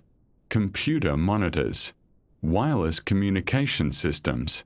and countless other sources that we rarely notice but which fill our environment with a constant wash of oscillating electromagnetic fields. The wooden huts, by contrast, were relatively quiet, electromagnetically speaking, isolated from the electronic infrastructure of the campus. The researchers focused particularly on electromagnetic noise in what is called the medium frequency range, roughly between 50 kHz and 5 MHz, which includes the frequencies used for AM radio broadcasting and various other communications and industrial applications. When they measured the electromagnetic background in the university buildings, they found noise levels in this frequency range that, while far below any safety thresholds for human health, were still measurably present, creating a faint electromagnetic flutter that permeated the testing rooms. The wooden huts, being simple structures made of non-conductive materials and located away from major electrical infrastructure, had much lower levels of this noise. The critical experiment, the one that would eventually be published in the journal Nature in 2014 and would attract attention from scientists around the world, involved a systematic test of whether this electromagnetic noise was actually responsible for the bird's orientation failures. The researchers outfitted some of their testing chambers with grounding and shielding, using aluminium sheeting that was electrically connected to the Earth, a straightforward technique for blocking out external electromagnetic fields. These aluminium screens were quite effective at reducing the medium frequency noise inside the chambers, bringing the electromagnetic background down to levels comparable to what was found in the wooden huts. The results of this shielded experiment were striking in their clarity.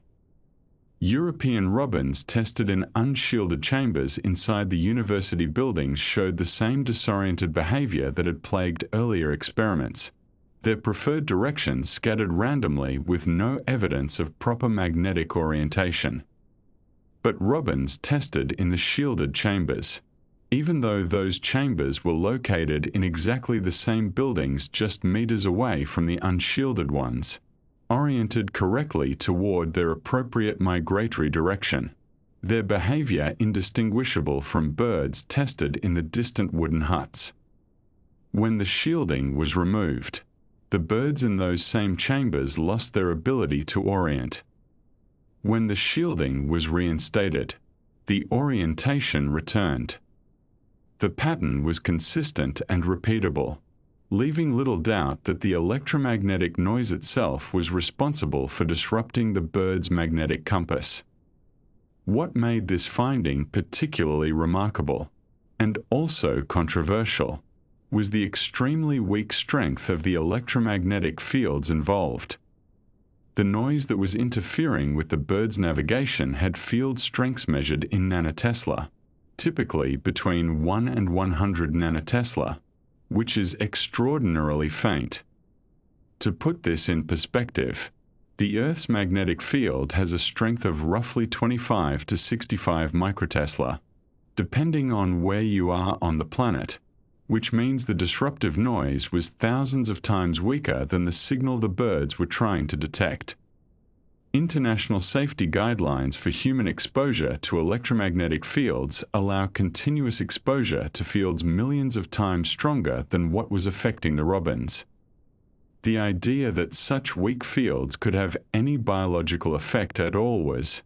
to many physicists, deeply counterintuitive.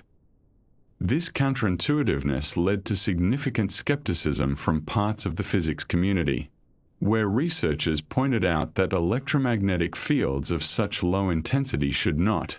according to standard calculations, have enough energy to affect chemical or biological processes in any meaningful way. The thermal noise within living cells, the random jiggling of molecules caused by ordinary body temperature, generates fluctuations that should completely overwhelm any effect from such weak external fields. For the radical pair mechanism to be this sensitive to external electromagnetic noise seemed, to some critics, implausible, and they suggested that there might be some other explanation for Muritson's results, perhaps some unrecognized confounding factor in the experimental setup. Muritson and his colleagues took these criticisms seriously, as good scientists should, and over the following years they conducted additional experiments designed to address the concerns that had been raised. They tested birds in different seasons, different years, and different populations, looking for consistency in the results.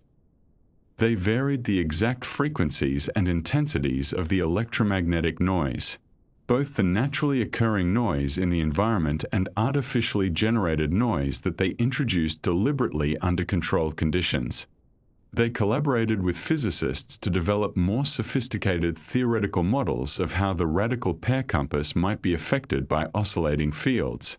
exploring whether there were particular resonance frequencies that might explain the observed sensitivity. The follow-up work, which culminated in publications in 2018 and subsequent years, generally supported the original findings, showing that the disruptive effect of medium-frequency electromagnetic noise on bird magnetic orientation was consistent across multiple testing seasons,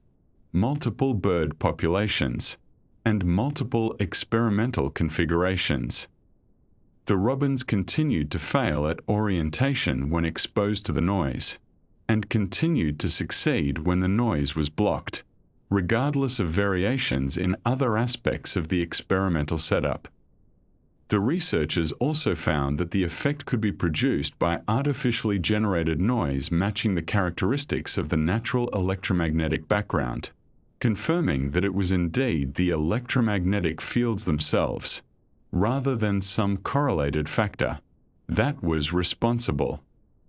Theoretical work progressed as well, with several research groups developing models showing that the radical pair mechanism might indeed be more sensitive to oscillating fields than simple energy considerations would suggest.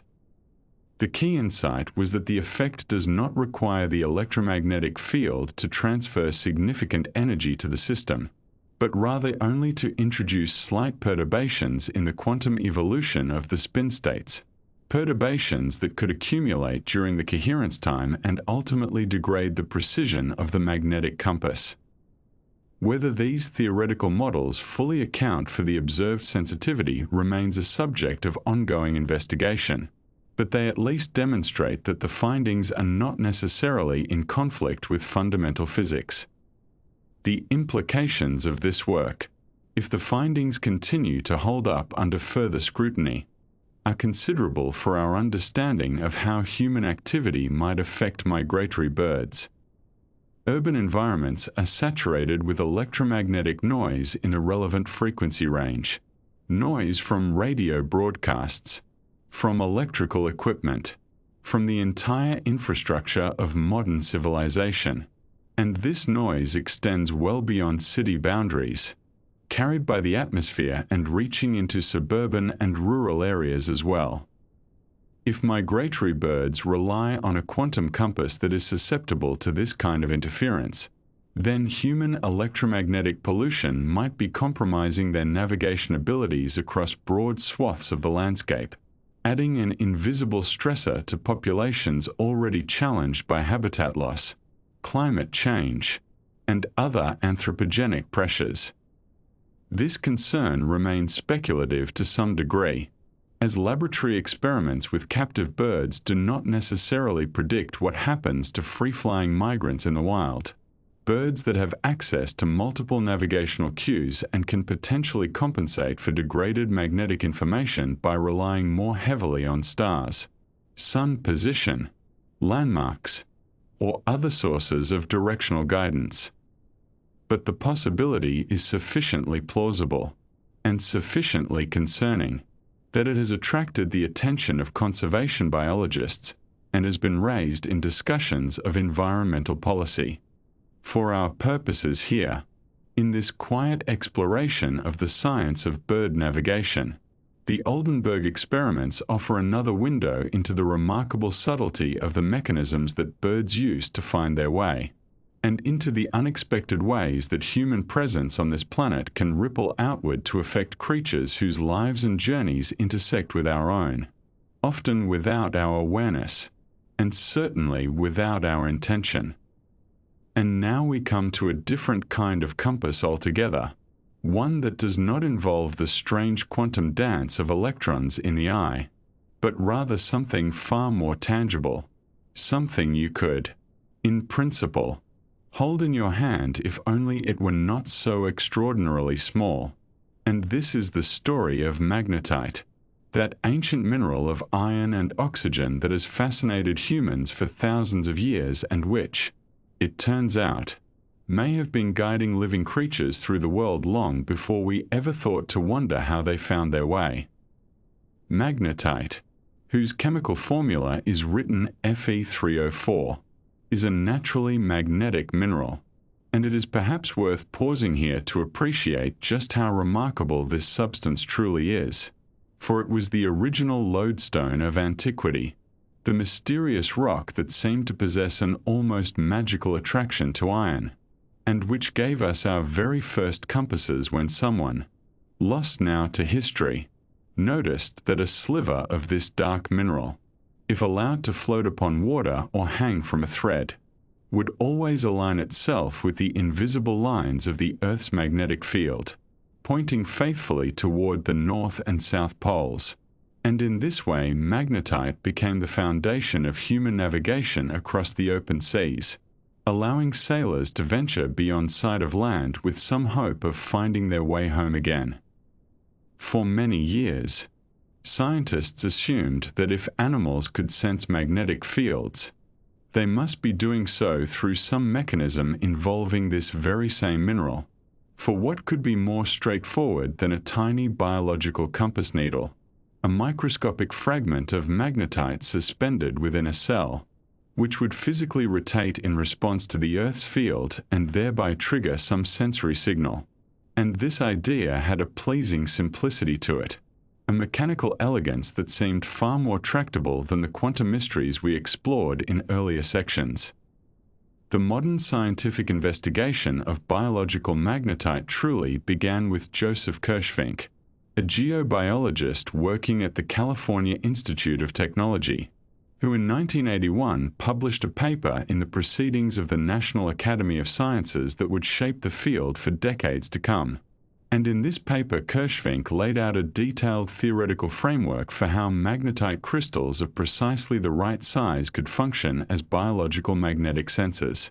And he proposed that evolution might have produced such crystals in the cells of navigating animals, creating a magnetoreception system based not on chemistry or quantum mechanics, but on the simple physical torque exerted by a magnetic field upon a magnetic particle. Kirschvink's proposal was grounded in careful physics, for he understood that magnetite crystals of different sizes would behave very differently in a magnetic field, and he calculated that crystals in the range of roughly 30 to 50 nanometers across, which is to say 30 to 50 billionths of a meter, would be single-domain magnets, meaning that each tiny crystal would be permanently magnetized in one direction like the tiniest possible bar magnet. And such crystals, if anchored to some cellular structure or connected to a mechanosensitive channel, could in principle provide a cell with information about the direction or intensity of the surrounding magnetic field. And this size range, Kirschvink noted, was small enough to fit comfortably within biological cells, yet large enough to produce a measurable magnetic moment. What made Kirschvink's work particularly compelling was that he did not merely theorize about biological magnetite but actually went looking for it. And he found it, first in bacteria and then in a growing list of other organisms. And this discovery of magnetite in living things was itself a revelation, for it showed that evolution had indeed figured out how to synthesize this magnetic mineral with exquisite precision, producing crystals of just the right size and shape. And the magnetotactic bacteria that Kirschvink and others studied became famous for their chains of perfectly formed magnetite crystals, strung together like beads on a necklace, which caused the bacteria to align with magnetic field lines and thereby help them navigate toward their preferred environments in the sediments of ponds and oceans. If bacteria could make magnetite compasses, the thinking went, then surely birds and other navigating animals could do the same. And so began a long search for the magnetic sense organ, the biological compass needle that would explain the seemingly miraculous navigational abilities of homing pigeons and migratory songbirds and sea turtles and all the other creatures that find their way across vast distances with such apparent ease. One of the most exciting moments in this search came in 2003, when a group led by Gerda Fleissner at the University of Frankfurt published findings that seemed to reveal, at last, the location of the magnetic compass in birds, and their paper described a remarkable system of iron-containing cells in the upper beaks of homing pigeons, arranged in a precise three-dimensional pattern that seemed almost perfectly designed to detect magnetic fields, with clusters of iron-rich structures oriented along different axes as if to provide information about field direction in 3 dimensions. And these cells appeared to be connected to the trigeminal nerve, which carries sensory information from the face and beak to the brain. And this anatomical arrangement suggested a plausible pathway by which magnetic information could reach the bird's nervous system. The Fleissner group's findings generated tremendous excitement in the scientific community, for they seemed to answer a question that had puzzled researchers for decades.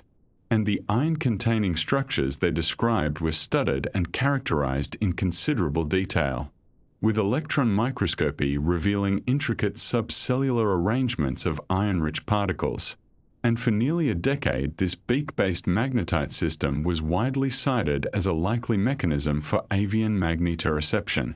appearing in textbooks and review articles as a leading candidate for the long-sought magnetic sense organ. But science, as we have seen so many times in this gentle exploration, is a process of continual refinement and occasional dramatic revision. And in 2012, a research group led by David Kays at the Institute of Molecular Pathology in Vienna published a paper that fundamentally changed our understanding of those iron-containing cells in the pigeon's beak. For Kays and his colleagues had attempted to replicate and extend the earlier findings,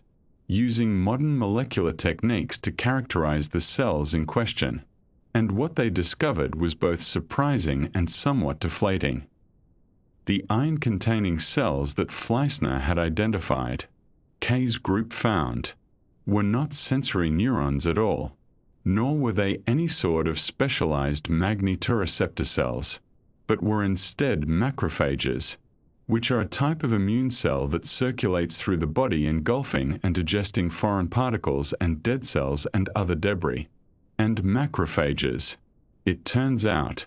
often accumulate iron as part of their normal function, particularly when they break down red blood cells or clean up damaged tissue.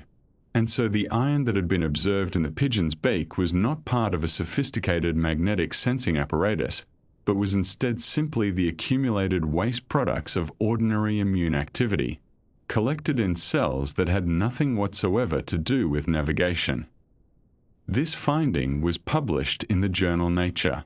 and it sent ripples through the field of magnetoreception research, for it meant that one of the most promising candidates for the avian compass had been, in essence, a case of mistaken identity, a confusion between a sensory system and an immune system, And while this was certainly disappointing for those who had hoped the magnetite mystery had been solved, it was also a beautiful example of scientific self-correction, of the willingness of researchers to challenge established findings and to follow the evidence wherever it might lead, even when it leads to the uncomfortable conclusion that an earlier result was simply wrong.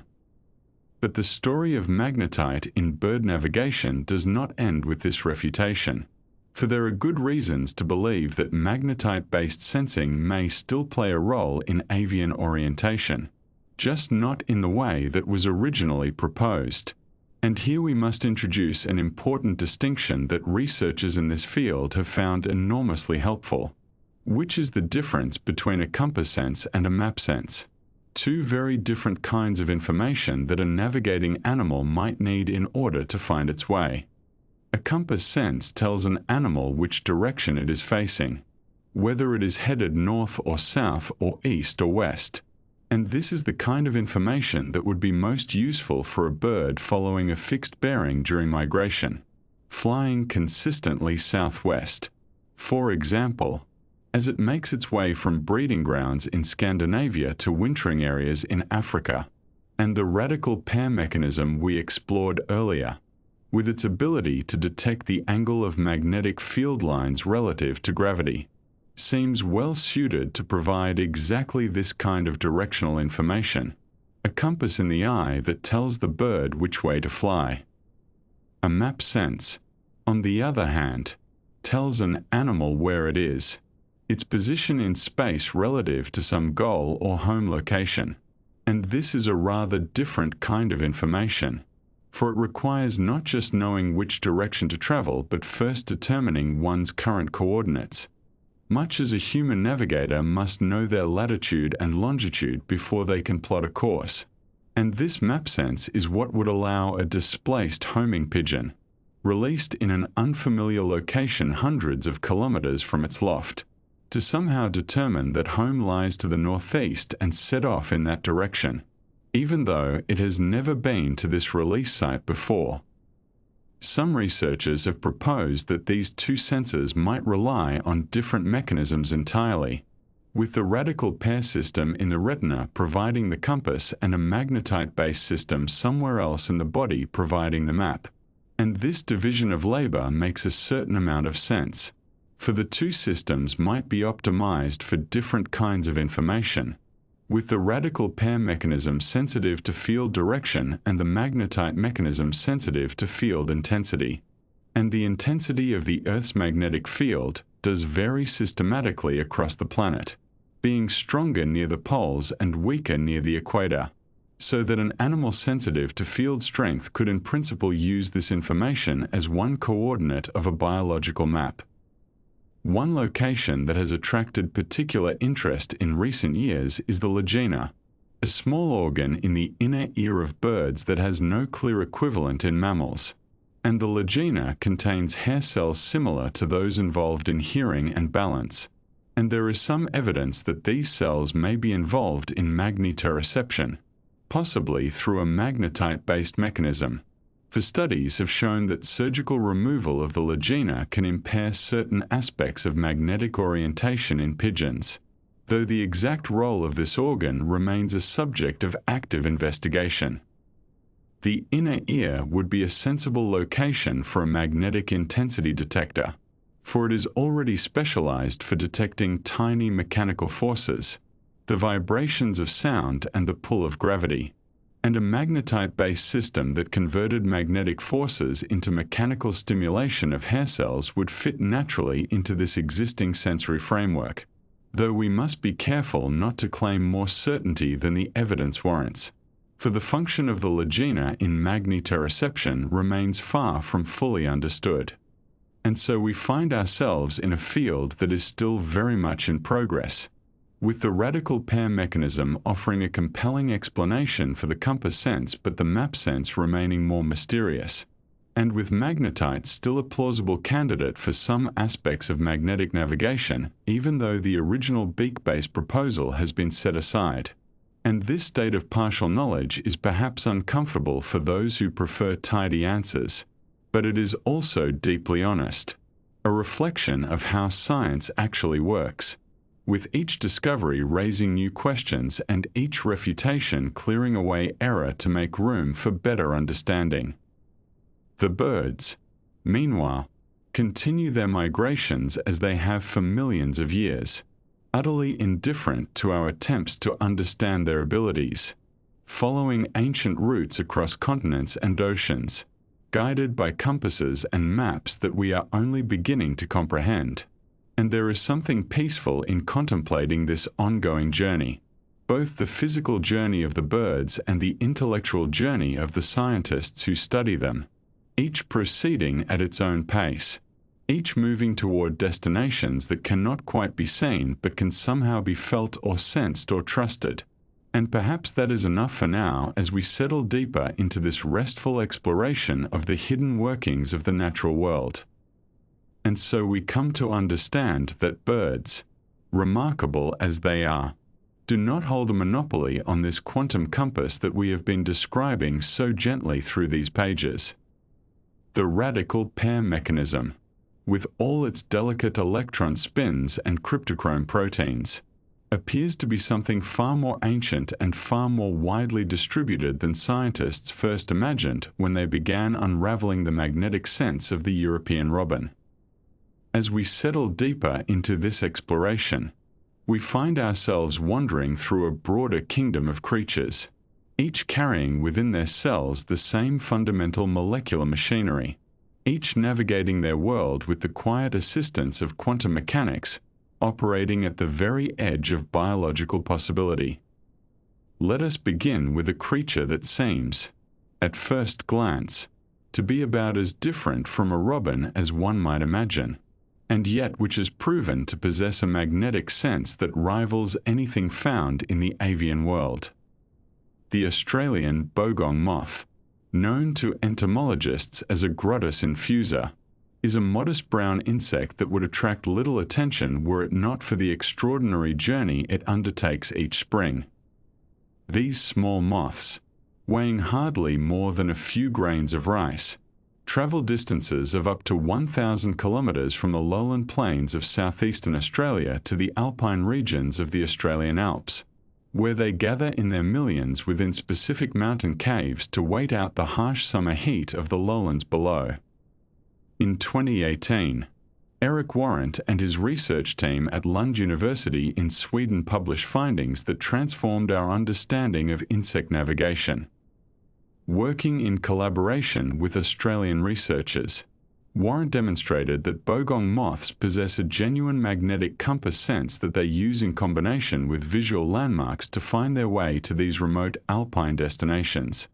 The experiments were conducted using a flight simulator that could present moths with artificial magnetic fields while simultaneously controlling visual cues,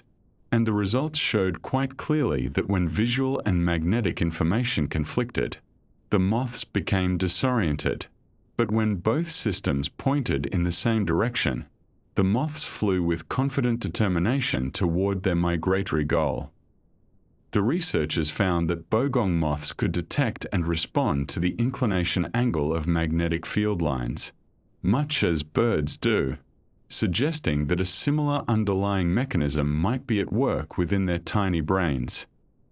What makes this discovery particularly remarkable is the fact that bogong moths have no opportunity to learn their migratory route from experienced individuals.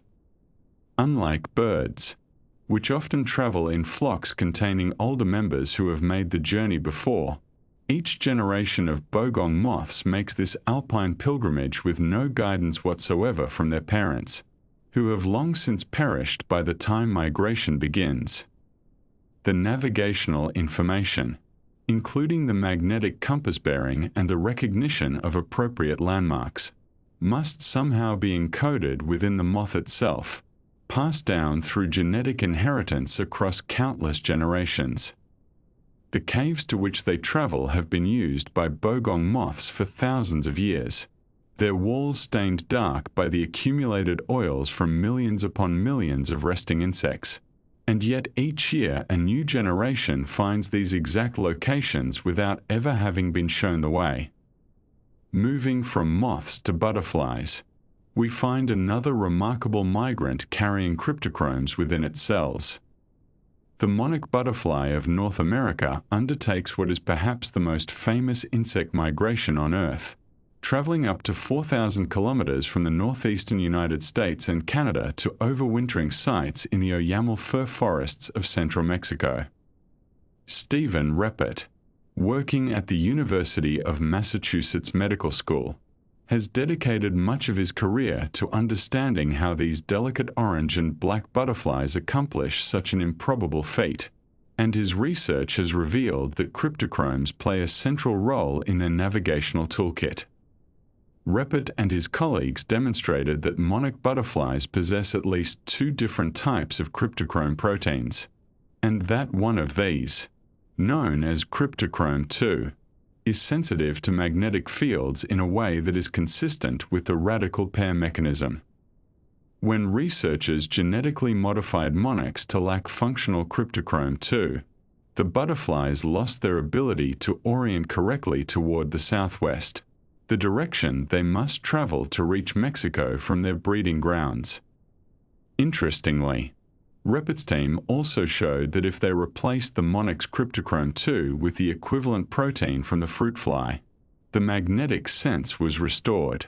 suggesting that cryptochromes from different insect species are functionally interchangeable when it comes to magnetoreception.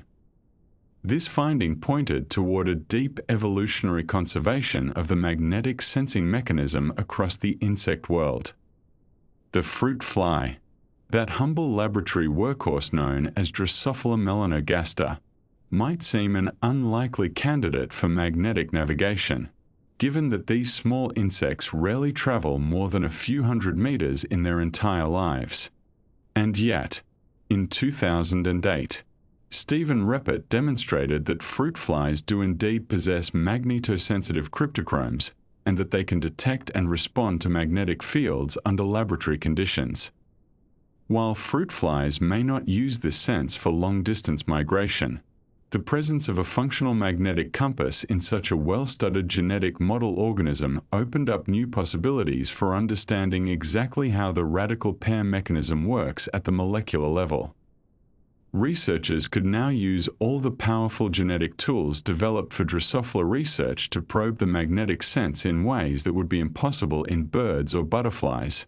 manipulating individual genes and watching what happens to the fly's magnetic responses. From the world of insects, let us turn our attention to the ancient mariners of the sea, the green sea turtles that travel 8,000 miles across open ocean to nest on the very beaches where they themselves hatched decades earlier. These remarkable reptiles, some weighing over 300 kilograms, leave their feeding grounds in places as far away as the coast of Brazil and swim for months through featureless blue water to arrive at tiny specks of sand scattered across the Atlantic, such as the remote shores of Ascension Island, a volcanic outcrop barely larger than a small town sitting alone in the vast emptiness of the equatorial ocean. In 2014, researchers examining the genetic makeup of sea turtles discovered that these animals possess multiple cryptochrome genes, including versions that are expressed in tissues associated with sensory processing.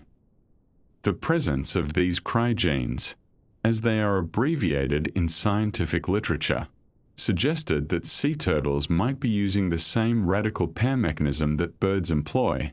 generating a magnetic compass through the quantum behavior of electrons within cryptochrome proteins.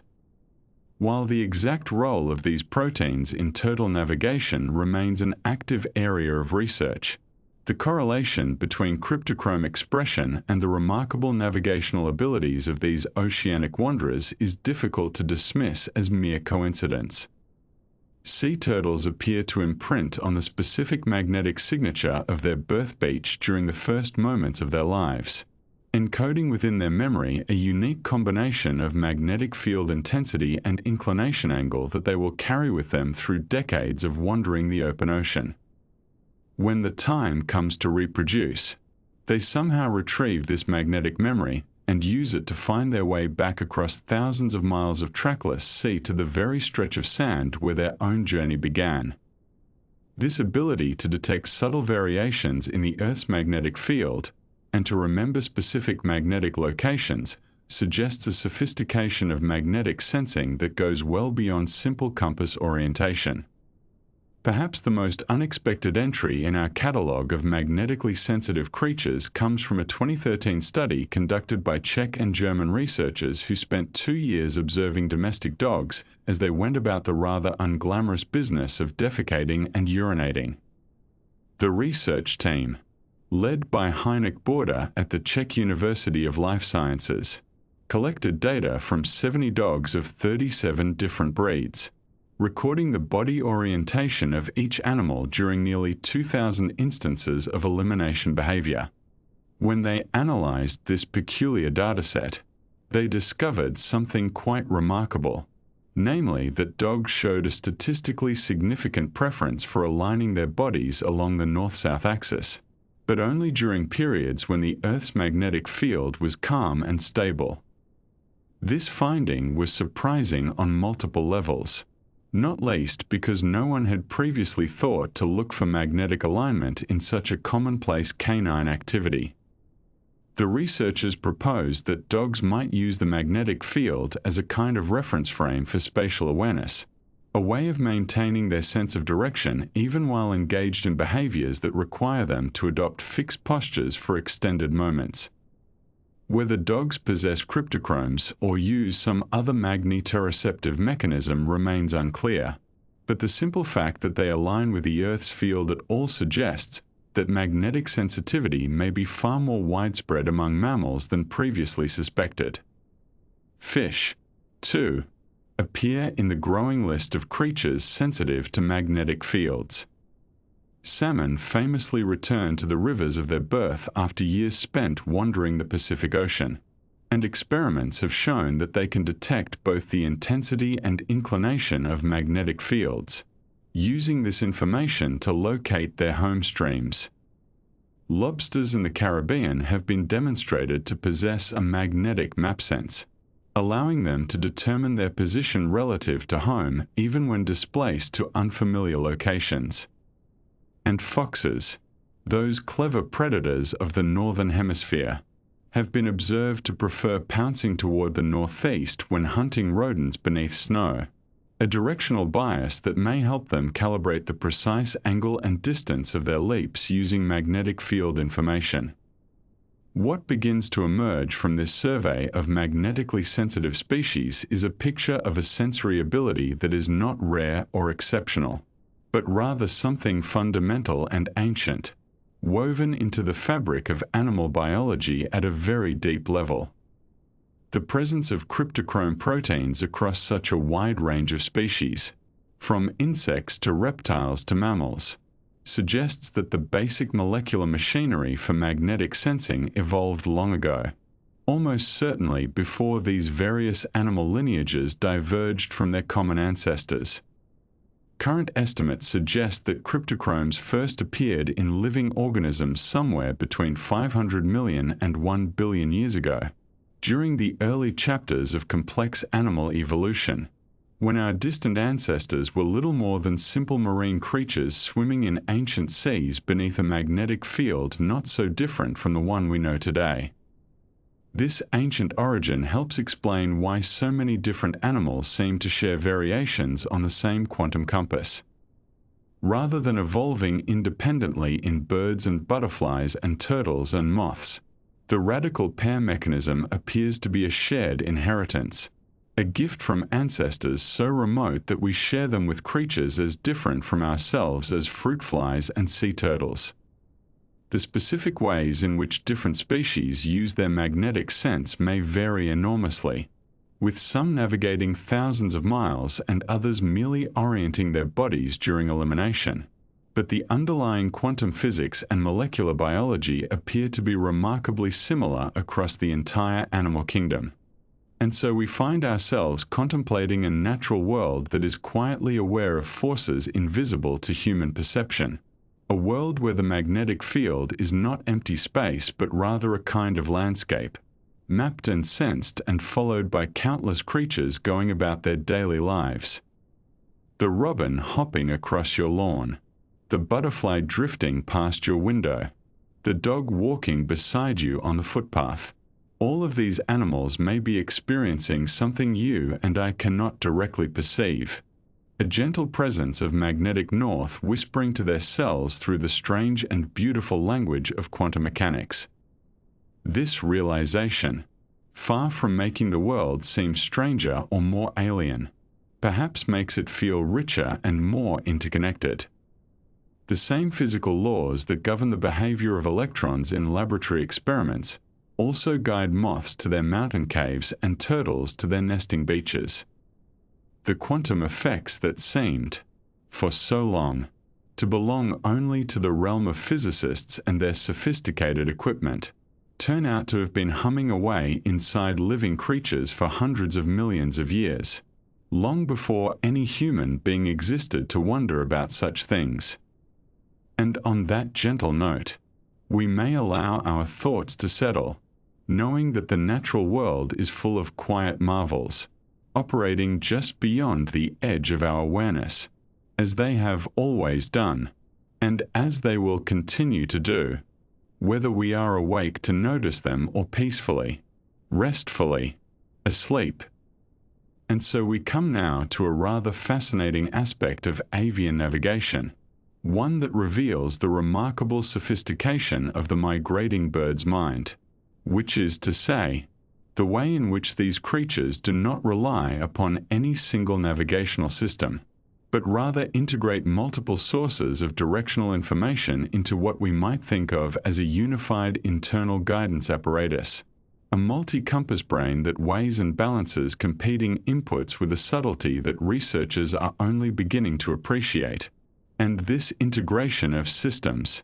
this quiet conversation between different sensory channels, represents one of the more elegant solutions that evolution has produced for the problem of finding one's way across vast and featureless distances, where a single error in judgment might mean the difference between reaching suitable wintering grounds and perishing somewhere over an unfamiliar landscape. The story of how scientists came to understand the celestial component of bird navigation takes us to Cornell University in the late 1960s, where a young researcher named Stephen Emlen was conducting what would become a landmark series of experiments, working with indigo buntings, those small and rather beautiful songbirds whose males display a rich blue plumage during the breeding season. And Emlen was interested in a question that had intrigued naturalists for many years, which was how night migrating birds could possibly find their way when the sun, that most obvious of directional cues, had long since set below the horizon, leaving only the stars wheeling slowly overhead in their ancient and predictable patterns. What Emlen did, in his 1967 experiments, was to place indigo buntings inside a planetarium, that is to say, a domed chamber in which an artificial night sky could be projected with considerable precision, and by manipulating this artificial sky, Emlen could test whether the birds were actually using stellar patterns to orient themselves, and if so, which particular aspects of the night sky they were attending to, and the results of these experiments, conducted with careful attention to controlling for other possible cues, demonstrated quite clearly that the buntings were indeed navigating by the stars, orienting their migratory restlessness, that characteristic hopping and fluttering that caged migrants display when they would otherwise be flying, in directions that corresponded to the star patterns projected above them. But the most interesting finding from Emlen's planetarium work concerned not merely the fact that birds use stars, but rather the specific way in which they learn to use them. For what Emlen discovered was that young indigo buntings, during a critical period in their development as juveniles, imprint upon the rotational center of the night sky, which is to say, that point around which all the other stars appear to rotate as the Earth turns on its axis, and in the northern hemisphere this rotational center lies very close to the star Polaris, the North Star, though it is worth noting that the birds are not simply memorizing Polaris itself, but rather learning to identify the center of celestial rotation by observing the wheeling motion of the stars around that central point over the course of many nights. This developmental learning process has a beautiful logic to it, if one pauses to consider it, for the rotational center of the night sky is a far more reliable indicator of true north than any individual star could be, since the apparent positions of stars shift slightly over very long time periods due to a phenomenon called precession, whereas the rotational axis, though it too shifts over millennia, provides a consistent reference point within the lifetime of any individual bird. And by learning to identify this center through observation rather than through genetic programming, the buntings gain a flexibility that would not be possible if star navigation were entirely innate. A flexibility that allows the system to work even as the night sky slowly changes its configuration over evolutionary time. Now, the existence of a star compass alongside the magnetic compass that we discussed in earlier sections raises an obvious question, which is what happens when these two systems disagree. When, for instance, a bird's magnetic sense tells it that north lies in one direction while its reading of the night sky suggests that north lies somewhere else. And this question of compass conflict and resolution has been the subject of extensive research, most notably by Wolfgang and Roswitha Wilczko, that husband and wife team we have encountered before, who conducted elegant experiments designed to create precisely such conflicts and observe how birds respond to them.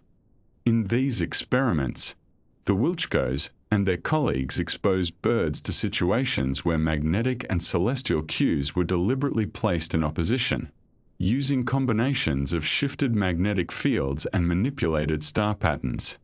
And what they found was that birds do not simply average the two readings or choose randomly between them,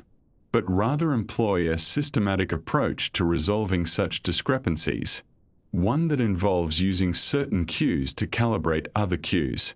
establishing a kind of hierarchy of trust among their various compasses, a hierarchy that can shift depending on circumstances and the bird's recent experience. This process of calibration, of using one navigational system to adjust and correct another, received a significant boost in understanding in 2006, when researchers discovered that birds recalibrate their magnetic compass against the polarized light patterns present in the sky at sunset. And this discovery, which emerged from careful experiments manipulating the polarization angle of light-reaching birds during the evening hours, revealed that the magnetic compass is not a fixed and invariant instrument, but rather one that is adjusted daily, tuned against the reliable cue provided by the sun's position as indicated by the characteristic pattern of light polarization that occurs when sunlight scatters through the atmosphere at low angles. The polarized light patterns at sunset and sunrise form a distinctive band across the sky, oriented perpendicular to the direction of the sun, and this band provides a remarkably consistent indicator of the solar azimuth, which is to say, the compass direction of the sun, even when the sun itself is obscured by clouds or has just dipped below the horizon. And by calibrating their magnetic compass against this polarization pattern each evening, birds ensure that their magnetic sense remains aligned with the true geographic directions as defined by the sun's position, compensating for any local anomalies in the Earth's magnetic field and maintaining the accuracy of their internal compass over the course of a long migratory journey. To understand how all these various systems fit together, it is helpful to consider the theoretical framework known as the map and compass model, which was first proposed by the German researcher Gustav Kramer back in 1953. And this model, though it has been refined and elaborated in the decades since Kramer introduced it, remains a useful way of thinking about the fundamental problem that navigating birds must solve, which is really two problems intertwined. The problem of knowing where you are, which we call the map sense, and the problem of knowing which direction to travel, which we call the compass sense. In Kramer's formulation,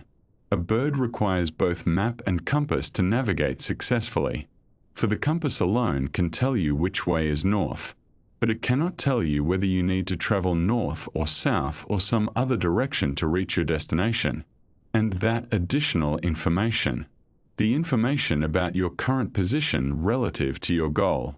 must come from the map sense, from whatever mechanisms allow the bird to determine its location in geographic space. And the beauty of Kramer's model is that it separates these two problems cleanly, allowing researchers to investigate each one somewhat independently, even though in the living bird they are of course intimately connected. The various compasses available to birds can be thought of as forming a hierarchy, with different cues taking precedence under different conditions and at different stages of the journey. And while the exact nature of this hierarchy may vary somewhat between species and individuals, we can speak in general terms about the sun compass, which provides the primary directional reference during daylight hours, and the star compass, which takes over during nocturnal migration, and the magnetic compass, which is available both day and night but which is typically calibrated against the other two, and olfactory maps, which we shall discuss more fully later, provide a different sort of information, not so much about direction as about position, allowing birds to recognize familiar landscapes or to detect the distinctive chemical signatures that emanate from particular locations. This hierarchy is not rigid but rather flexible, adapting to circumstances, so that a bird migrating under heavy cloud cover might rely more heavily on its magnetic compass when celestial cues are unavailable, while a bird flying over the open ocean, where olfactory landmarks are scarce, might depend more fully on its celestial and magnetic systems. And this flexibility, this ability to shift between navigational modes as conditions require, is one of the features that makes avian navigation so robust, so capable of functioning even when individual sensory channels are degraded or temporarily unavailable. There remains, however, a puzzle that has vexed researchers for many years, which is the question of how birds determine their latitude, their position along the north-south axis, with sufficient precision to execute the remarkable feats of navigation that have been documented. For while longitude can in principle be determined by comparing local time with some internal reference clock, latitude presents a more difficult problem, and the magnetic inclination cue, though it varies with latitude,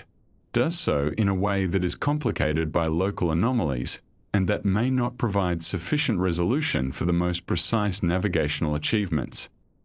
In 2015, a researcher named Matthew Stein proposed a rather intriguing hypothesis for how birds might detect latitude, one based on the Coriolis force, that subtle deflection that affects moving objects on a rotating planet. And while this hypothesis remains speculative and has not yet been definitively confirmed by experimental evidence, it offers an interesting possibility that deserves mention. For the Coriolis force varies systematically with latitude,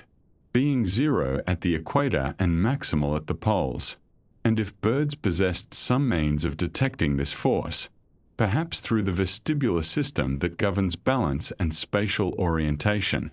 they would have access to a latitude cue that is independent of magnetic field parameters. The Coriolis force is exceedingly subtle, far weaker than the forces that typically govern animal movement, and detecting it would require a sensor of extraordinary sensitivity. But then again,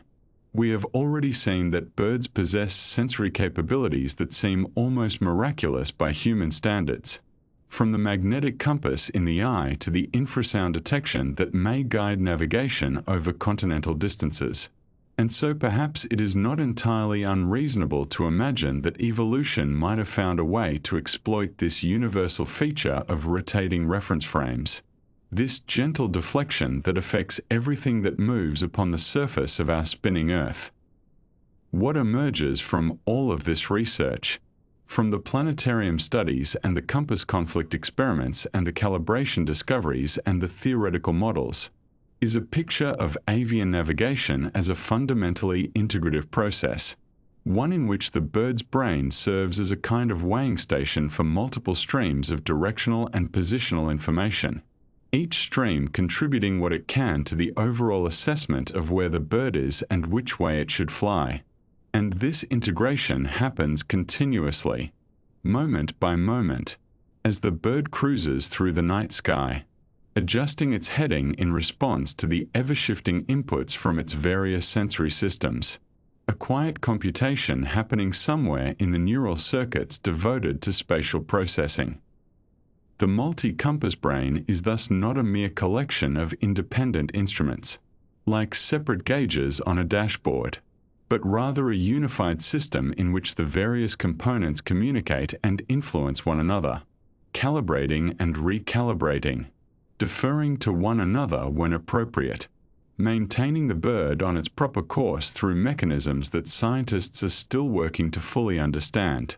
And there is something deeply reassuring about this picture, something that speaks to the gentle redundancy of biological systems, the way that evolution builds in backups and cross-checks and error correction mechanisms, ensuring that the crucial task of navigation does not depend entirely on any single sensory channel that might fail or be fooled.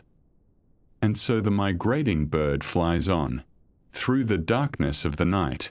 with the stars wheeling overhead and the magnetic field threading invisibly through its tissues and the polarized light of dusk still fresh in its memory. All of these sources of information combining in some mysterious calculus of direction and position, guiding the small body southward or northward as the season demands, toward destinations it may never have visited but somehow knows, in the way that migratory birds have always known, the location of the places where it must go. And so we come now to a rather lovely twist in this story, the point at which the quiet scientific study of bird navigation begins to reach outward into the world of human technology, into laboratories and engineering departments and government research facilities where people in white coats and safety glasses are trying to build machines that can do what a robin does without thinking, what a warbler accomplishes as naturally as breathing, what millions of migratory birds have been doing twice yearly for longer than our species has existed. This is the story of how watching birds taught us something about quantum mechanics, and how that understanding is now being folded back into the creation of new instruments, new sensors, new ways of navigating through a world that does not always offer us the convenience of satellites overhead. The journey from bird brain to human technology is not a straightforward one, and that is part of what makes it so interesting to trace in this unhurried way, in the quiet of the evening when the mind is settling and the day's urgencies are fading into something softer and more contemplative. For many years, the study of avian magnetoreception was a somewhat isolated field, pursued by a dedicated community of biologists and physicists who found themselves drawn to this peculiar intersection of disciplines, this place where ornithology met quantum theory in ways that nobody had anticipated. But as the evidence mounted that birds were indeed using quantum coherence to detect magnetic fields, that they had evolved biological structures capable of maintaining delicate quantum states at body temperature in the warm and busy environment of a living eye, the engineering community began to take notice. The reason for their interest is not difficult to understand once you know a little about the current state of magnetic sensing technology. The most sensitive magnetometers we possess, the instruments capable of detecting the faintest whispers of magnetic fields, are devices called superconducting quantum interference devices, or SQUIDs for short, and while they are remarkably capable instruments that have enabled wonderful advances in medical imaging and geological surveying and fundamental physics research, they have one significant limitation that constrains their usefulness in many applications. They must be cooled to extremely low temperatures, typically using liquid helium,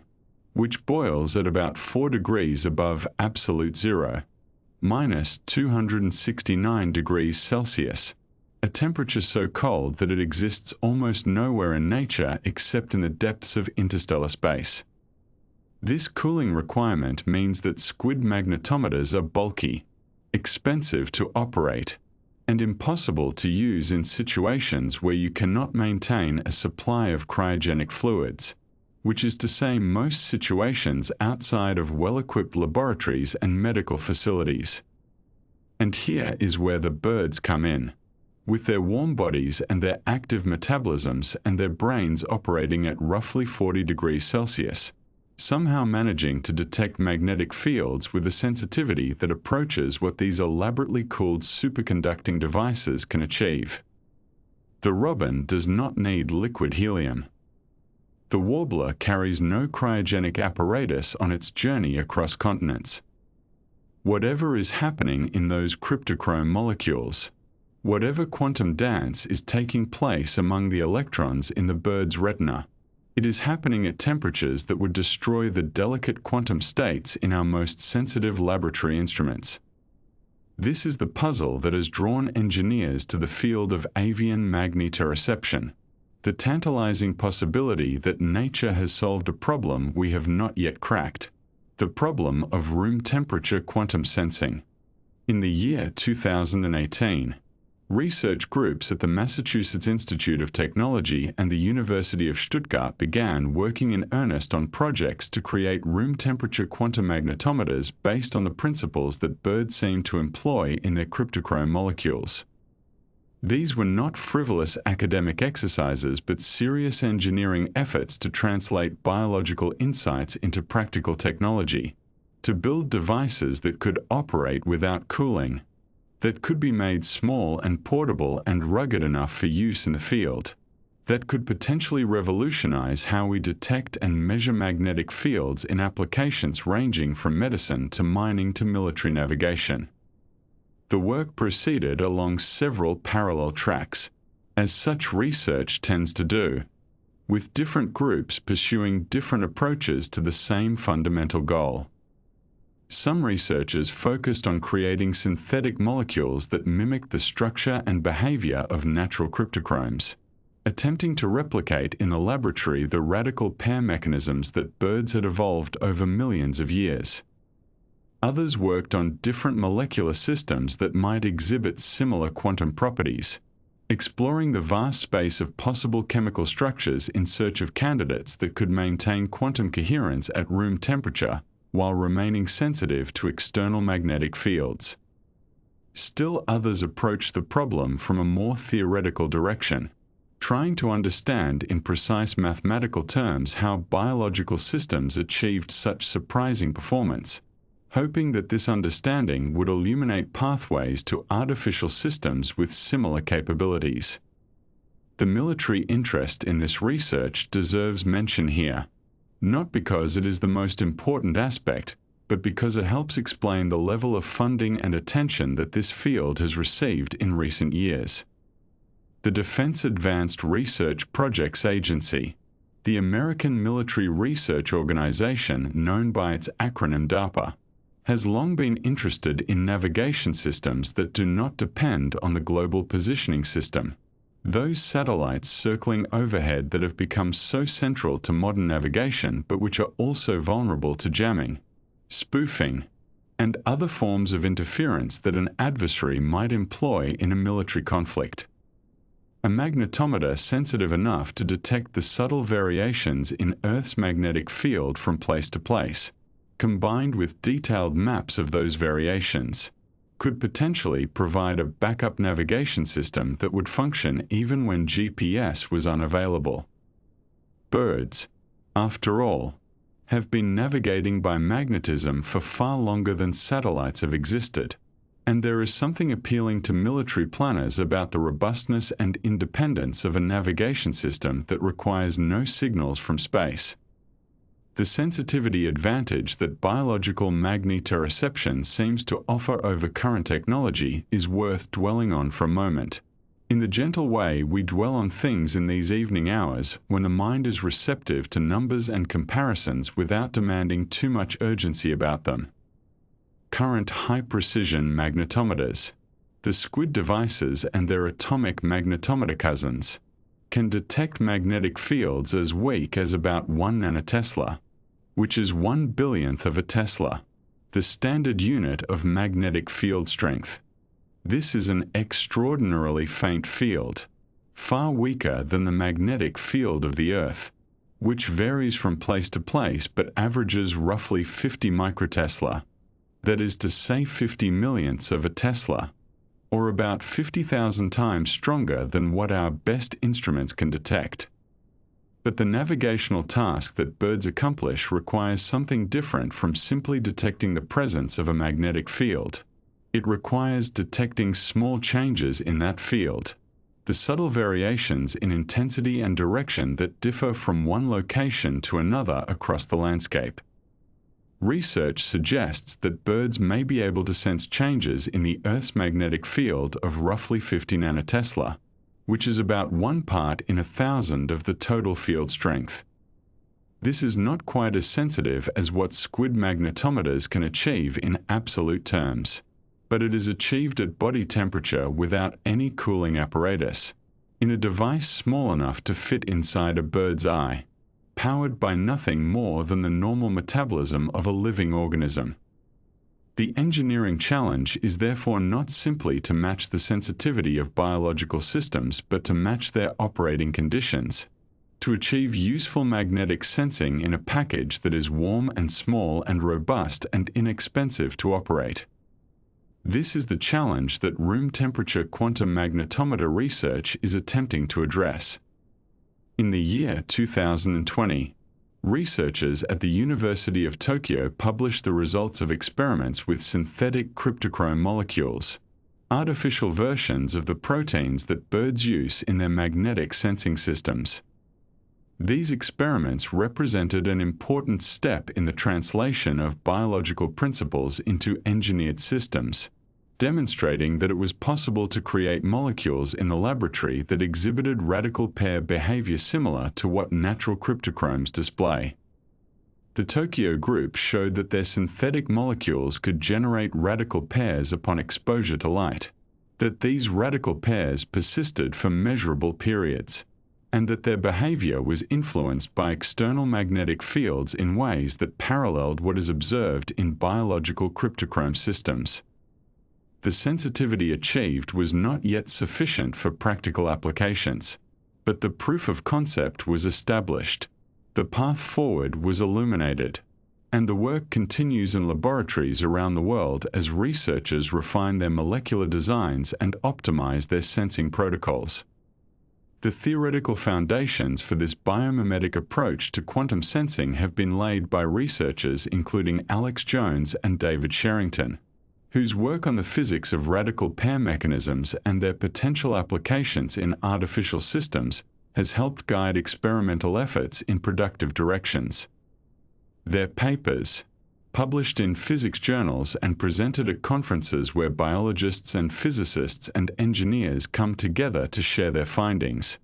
have provided the mathematical frameworks within which experimental observations can be interpreted and new experiments can be planned. This is how science proceeds, through the patient accumulation of theoretical understanding and experimental evidence, each informing the other in a gradual spiral of increasing knowledge and capability. The potential applications of room temperature quantum magnetometers extend far beyond military navigation, touching on medical imaging and mineral prospecting and autonomous vehicle guidance and numerous other fields where sensitive magnetic detection would be valuable. In medicine, magnetoencephalography and magnetocardiography, the imaging of brain and heart activity through the magnetic fields these organs produce, currently require squid sensors that must be cooled with liquid helium and housed in magnetically shielded rooms. A room temperature quantum sensor based on cryptochrome principles could potentially enable portable brain imaging devices, wearable heart monitors that detect the magnetic signatures of cardiac activity, and other medical instruments that are currently impractical because of the cooling requirements of existing technology. The magnetic fields produced by the human brain are extraordinarily faint, just a few femtotesla in strength, which is even smaller than a nanotesla, and detecting them requires the most sensitive instruments we can build. But the potential benefits of being able to monitor brain activity continuously, outside of laboratory settings, in patients going about their daily lives, are substantial enough to justify considerable research investment. In geological exploration, sensitive magnetometers are used to map the distribution of magnetic minerals beneath the Earth's surface, providing clues to the location of ore deposits and other resources of economic interest. Current surveys are typically conducted from aircraft or vehicles equipped with magnetometer systems, and the sensitivity of these systems determines how finely the magnetic variations can be resolved. A more sensitive magnetometer that could operate without cryogenic cooling would enable new modes of geological surveying, potentially including dense ground-based networks of sensors that could monitor magnetic variations continuously over time, detecting changes that might indicate geological activity or the movement of underground fluids. Autonomous vehicle navigation represents another application domain where magnetic sensing could play a useful role. While GPS provides the primary navigation capability for most autonomous systems today, it is not infallible, and there are situations where satellite signals are unavailable or unreliable, such as in tunnels, in dense urban environments with tall buildings, or in regions where deliberate interference is present. A precise magnetic sensor, combined with detailed maps of local magnetic field variations, could provide a backup navigation system that would function in these challenging environments. The birds do not need satellites, and there is something appealing about the prospect of vehicles that could navigate as birds do, by sensing the subtle magnetic geography of the world through which they move. There is a philosophical observation to be made here, in this quiet moment before sleep, about the relationship between evolution and engineering, between the slow patient work of natural selection operating over billions of years and the rapid clever work of human minds applying the scientific method over mere centuries. Evolution solved the problem of room temperature quantum magnetoreception somewhere around 500 million years ago, during that ancient period when the ancestors of modern birds were beginning to develop the sensory capabilities they would need to navigate across the planet. The cryptochrome molecules in the eyes of robins and warblers and homing pigeons are the product of this long evolutionary refinement, shaped by selection pressures we can only dimly imagine, optimized for purposes that serve the survival and reproduction of countless generations of birds across hundreds of millions of years. And here we are, the newcomers, having discovered quantum mechanics only about a century ago, now trying to understand and replicate what evolution accomplished so long before we existed. There is no competition in this observation, no suggestion that evolution is better or worse than human engineering, merely a recognition of the different timescales and methods by which these two processes operate, and a quiet appreciation for the fact that studying nature can teach us things we might never have discovered on our own. The birds were our teachers in this, though they did not know they were teaching, and we were their students, though we did not know at first what lessons were being offered. This is one of the gentle satisfactions of science, the way it reveals connections between things that seemed unrelated. The way watching birds fly south for winter can lead eventually to new medical imaging technology, and new ways of finding minerals underground, and new methods for guiding vehicles through environments where satellites cannot reach. And so the story continues, as all scientific stories do, with no definitive ending but only the gradual accumulation of knowledge and capability, each generation of researchers building on what the previous generation learned. each new experiment adding a small piece to a puzzle that will never be entirely complete. The engineers working on quantum magnetometers today are part of this long tradition. This slow, patient effort to understand the world and to create new things within it. And their work will be continued by others who come after them, in laboratories we cannot imagine, using methods not yet invented. For now, it is enough to know that the humble robin, hopping about on your lawn in search of worms, carries within its small skull a navigation system that represents one of nature's most elegant solutions to a problem that our best engineers are still working to solve.